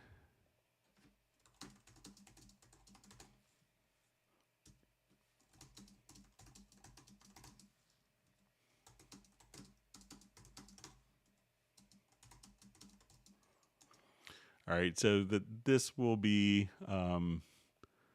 so when we look at this, we could see that, it is not the biggest size, and if we resize the marker, it doesn't necessarily make it bigger. But I think that we could now, let's say if we go to our setup, I think that there might have been a little change where we could see, so now we can see the description here and this may not be so helpful, but if we just kind of open, this, we could see the descriptions in the info line, and also just seeing the description. Sometimes people will come over here and just have the description visible, like the very first thing, and while that's not resized, it's maybe a little easier to see with contrast, but currently it's kind of a fixed size, and I want it to maybe kind of fill the whole area of the marker track, so maybe you could see more text or have more descriptive markers, but it's currently set to kind of a fixed size. All right, so I'm going to go back to our live questions. So let's jump back. Thanks for all the wonderful questions sent in. Hope that everyone has learned a new tip or trick. All right. And let me go back to live portion of the chat.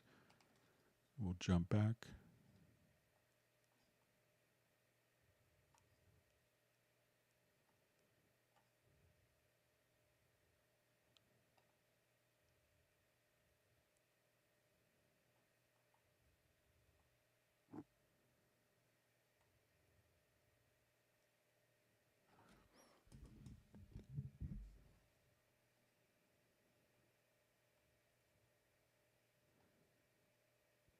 All right.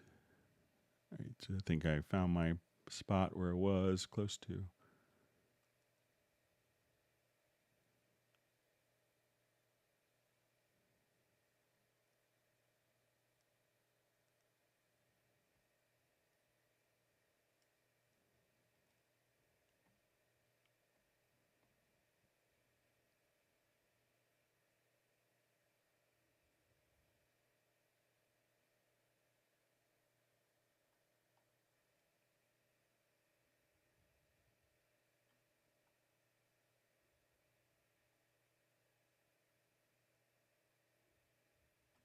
All right, just reading through comments.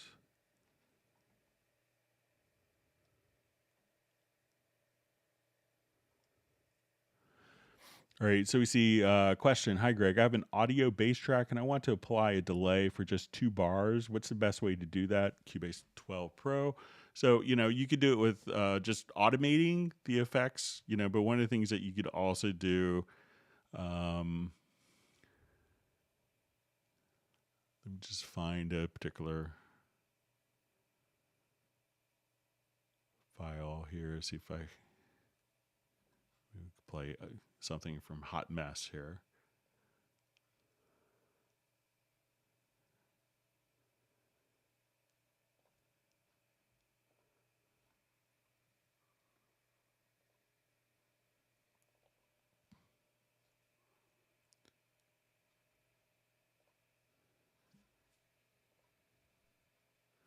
All right, so say I have this where I have just like a bass part that's kind of broken apart.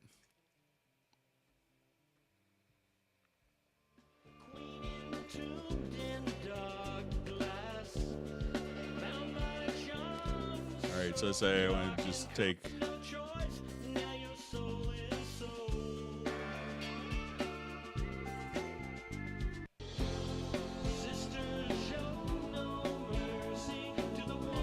so say I take this little part here. So what I would do is just kind of select like just part of the bass, and if you wanted to just take that and go to audio, to processes, or to plugins, and let's come over here, say delay. Like I say, I want a mono delay, let's say quarter notes. So now that will just process that particular file.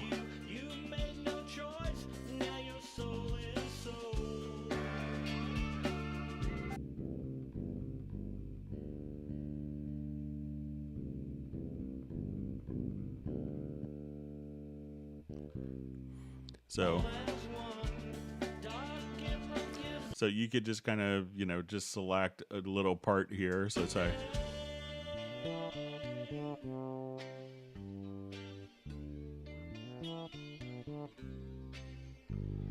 say, just in that little bass break there, if I want to throw a flanger, I could just come over here. Let's get to the plugins, to modulation. All right, so let's put flanger on it. So now we just play this. So as we play, so that bass part right there, we'll just have the flanger.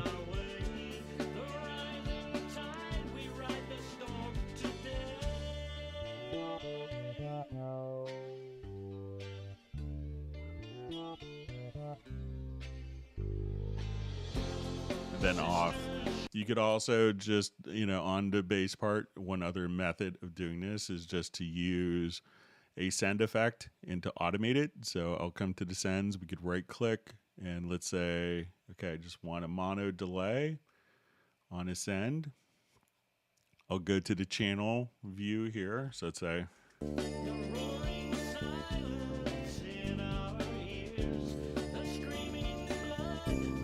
I'll turn the delay off.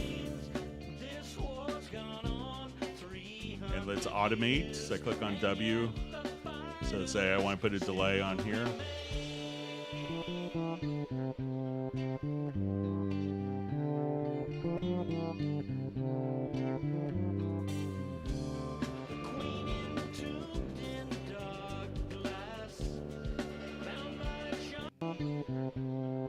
And as we do that, you can just see the automation.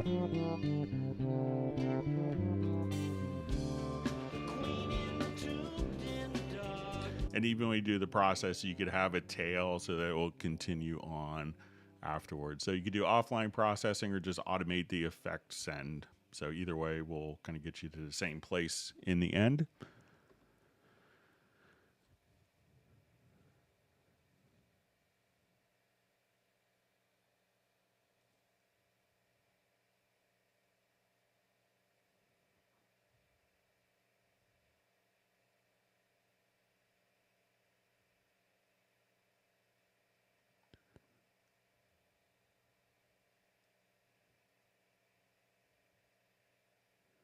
All right, so we see Jeff Sabelski says he recorded cello again on Wednesday, mono track with one track. After another mono take was in stereo, went back to mono again on one mono track. What happened?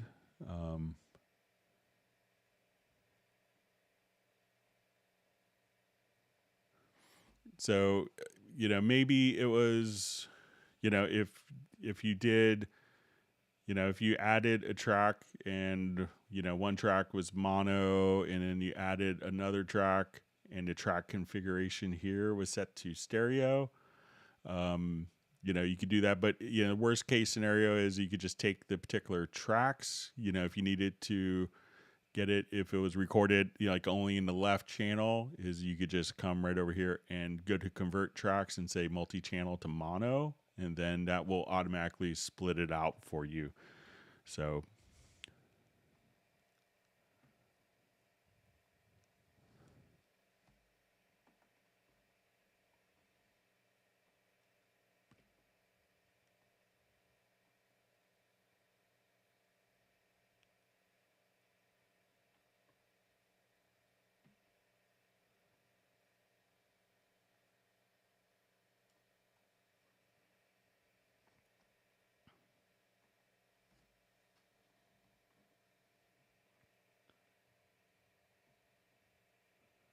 reading through comments, so we see discussion of control surfaces and touch screens. See Jazz Dude mentioning the Luke Johnson with his was the Jono not Bono controller thing. So, all right, we're glad that Michael Teams can make the live stream. Don't worry about being late. We missed you.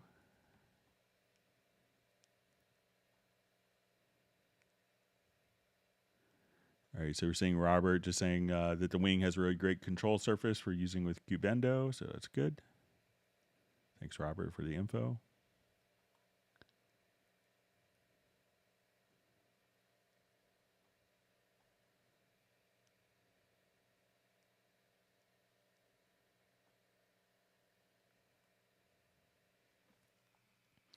All right, so we have a question. Hi, Clifford here. Is there any way to color the tracks and having them colored in the mixer page without having to do the process again?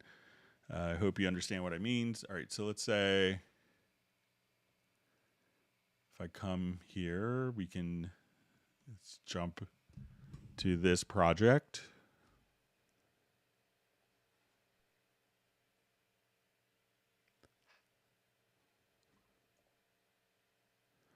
All right, so if I have all these tracks in my project selected and I go to the color tool, so if I understand right, I could just come here and we can see that the colors will change in the mixer as well. So, one thing that sometimes gets people mixed up is if we have an event selected and we go to color and you're like, oh, why is that not carrying over, because if the event is selected, that will take priority over tracks that are selected. So if you just kind of come here, we could now just kind of colorize all of your different track events kind of that easily. So, but you could have different colored, parts as well. So let me know if I misunderstood.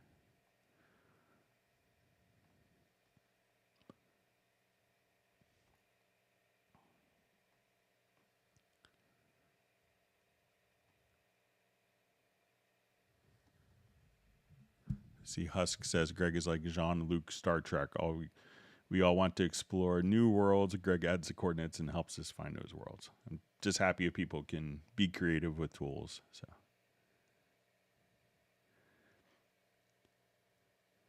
all right. So we see question from Jeff Sabelski. If I took my son to Disneyland while I was in Anaheim, so he was unfortunately in school.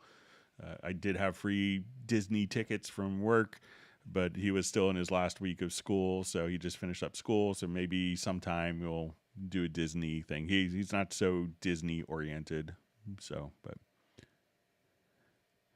I would love to take him on trips. It'd be so much nicer to be traveling with my family than be alone.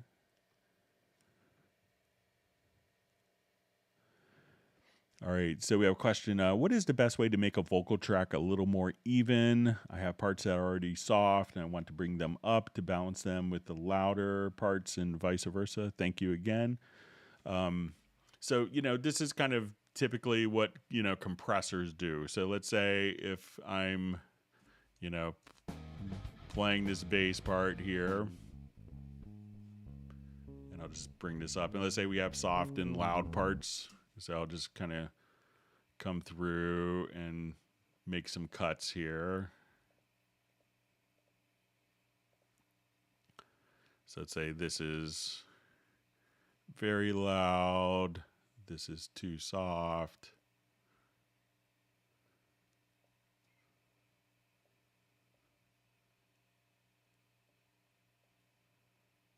And we wanted to make this all a little more consistent, let's say. So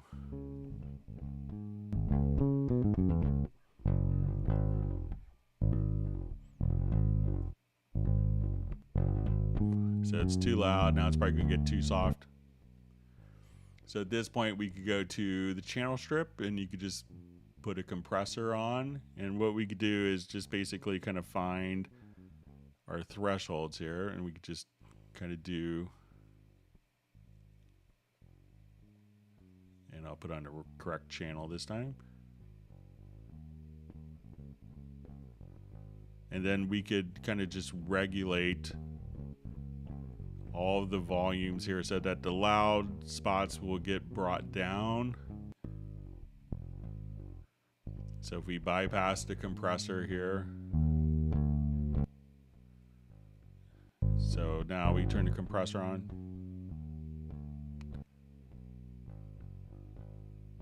So when you have like varying levels, just use a compressor, and that's really kind of the intention. So it can make a big difference, like to make more consistent tracks, more consistent vocals, snare hits, bass, stuff like that. All right, so we see 104 likes. Thanks for mentioning it, John Costigan. And if you learned something new, make sure that you actually do hit the like button and subscribe to the channel.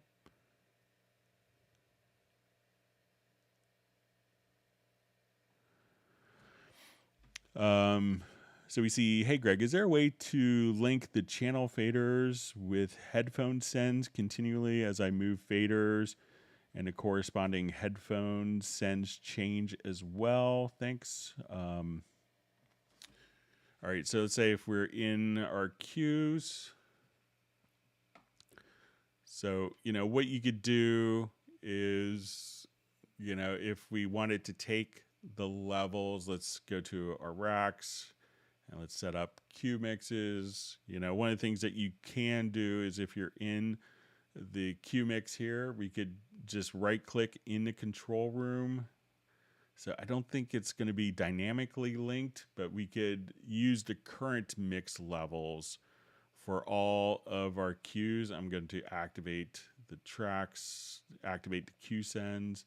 So I don't think it's going to be necessarily automatable, but let's activate all of our Q sends.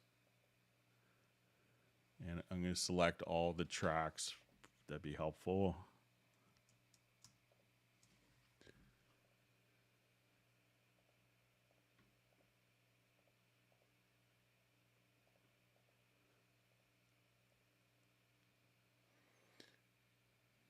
So we can use our current mix levels to set kind of as the basis for them. So let me just make sure that they're all on.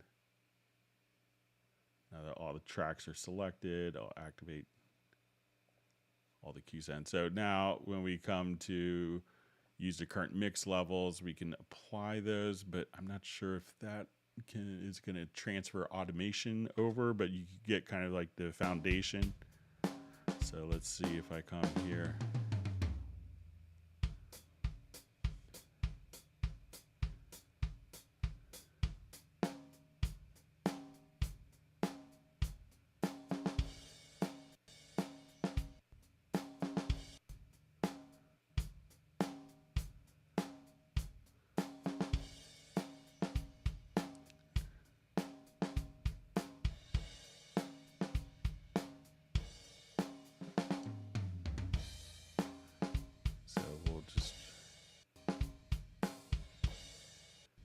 Yeah, so the Q sends aren't automated, but you can take kind of the static position and use that as the basis for the Q mix.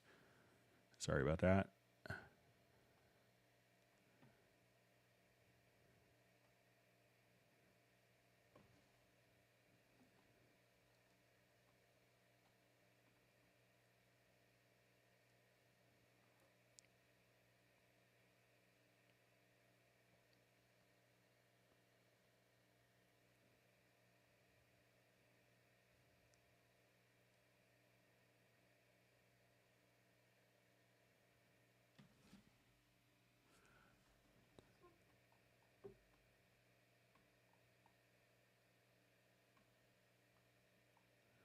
Okay, just from my chat field jumped on me, so let me just jump back.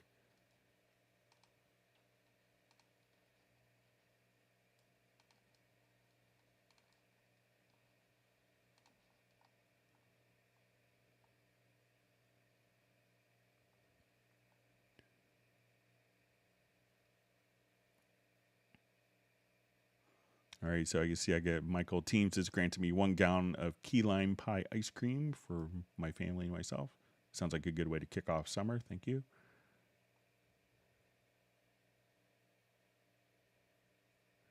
We see Michael Pierce says to take off. So thanks for joining us, Michael. Look forward to seeing you on Tuesday and Friday of next week.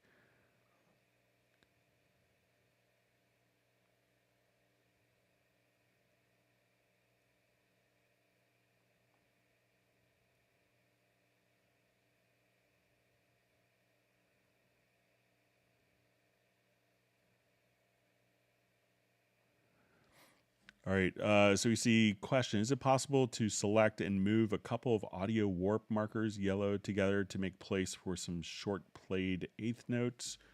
So I think that the markers are going to be kind of set to be edited, basically, one at a time.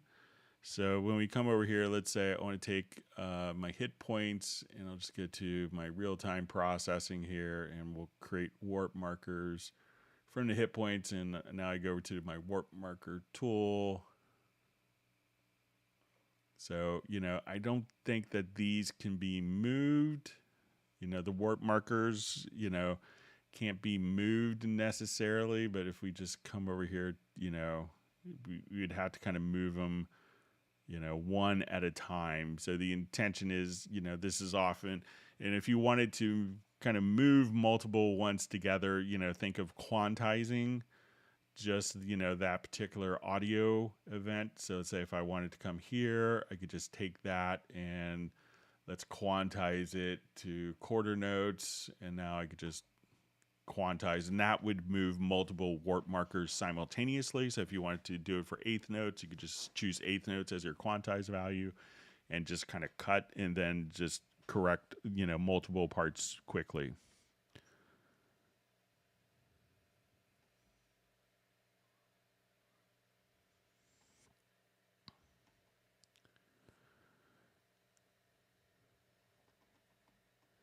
All right, so we see, is there a way to change the EQ curve view and frequency from 30 dB to something like 6 dB? So I don't think so, but let's take a look.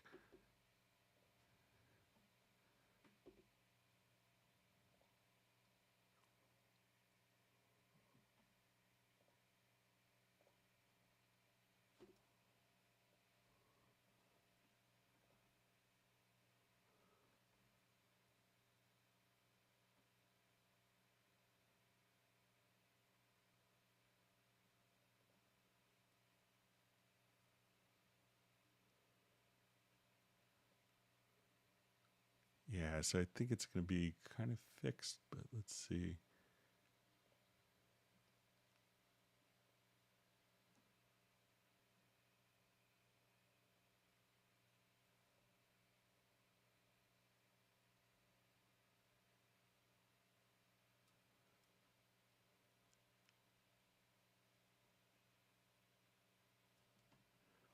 Yeah, so I think that's a fixed display. So I don't know of a way of doing it, but I'll mention as a feature request.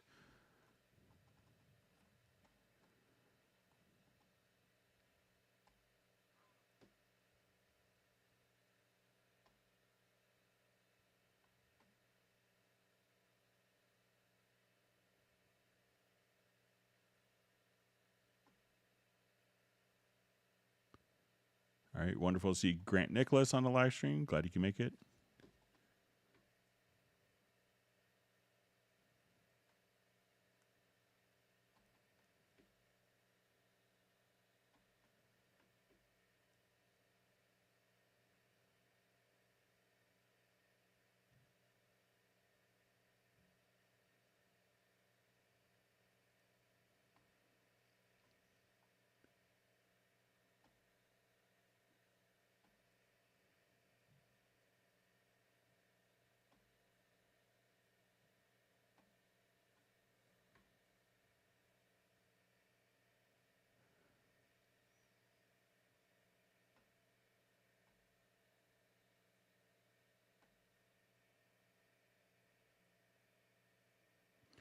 Okay, so I just see Sven Isaacson does have those installed. So I'll see if I could reach out to the Dorco team, see if I could get an answer on that. But sometimes there are, when you have the full Hallian Sonic installed. So I'm not sure if you have the Hallian Sonic SE installed or just the Hallian Sonic as well. So if you could indicate that, Sven, that'd be appreciated.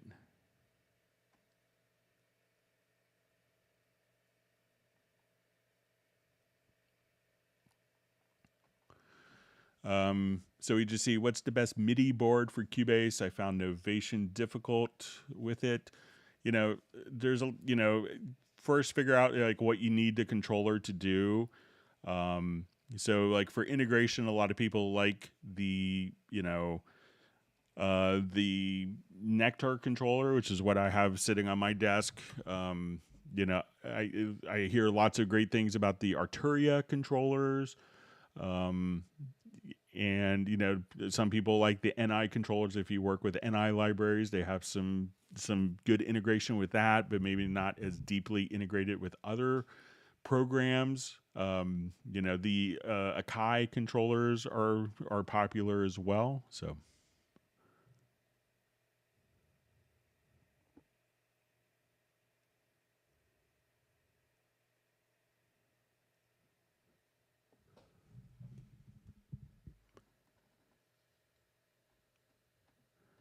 I just see any plans to add larger font on the markers as a feature. So I'll bring it to their attention. I have a meeting next week about some stuff, so I'll make sure to bring it up.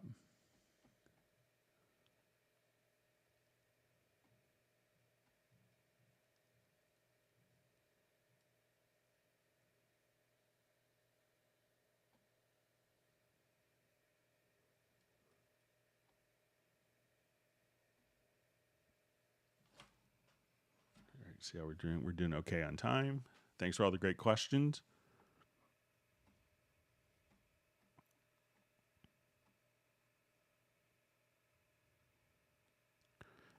All right, so I think I'm at the end of the questions that were sent in. We'll see if there's any more that come in. I appreciate everyone taking time out of their Saturday. I hope this was useful, and I appreciate everyone being understanding so I could do a little after last day of school activities with my son yesterday. So it's always a kind of a big celebration in our neighborhood. So I'm just glad I was able to do that, and appreciate everyone accommodating my schedule between that and NAMM last week. So we will be doing our live streams back on Tuesday and Friday of next week, starting at 1 p.m. U.S. Eastern. So we'll see if there's any more questions that kind of sneak in. If not, we'll wrap up just a couple minutes early. So I may not have the index done until tomorrow morning. So just heads up. I'll have to spend some time with my family over the weekend so we could do that. But we'll see if there's any more questions. If not, we will wrap up just a couple minutes early.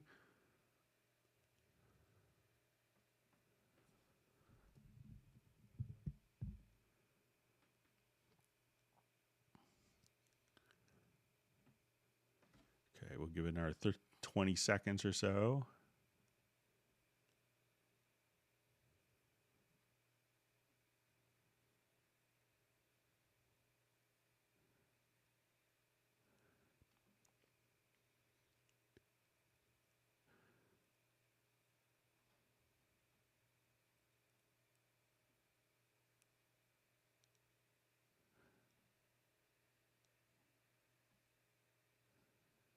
All right, so we see we'll be getting a song from Michael Teams to play bass on.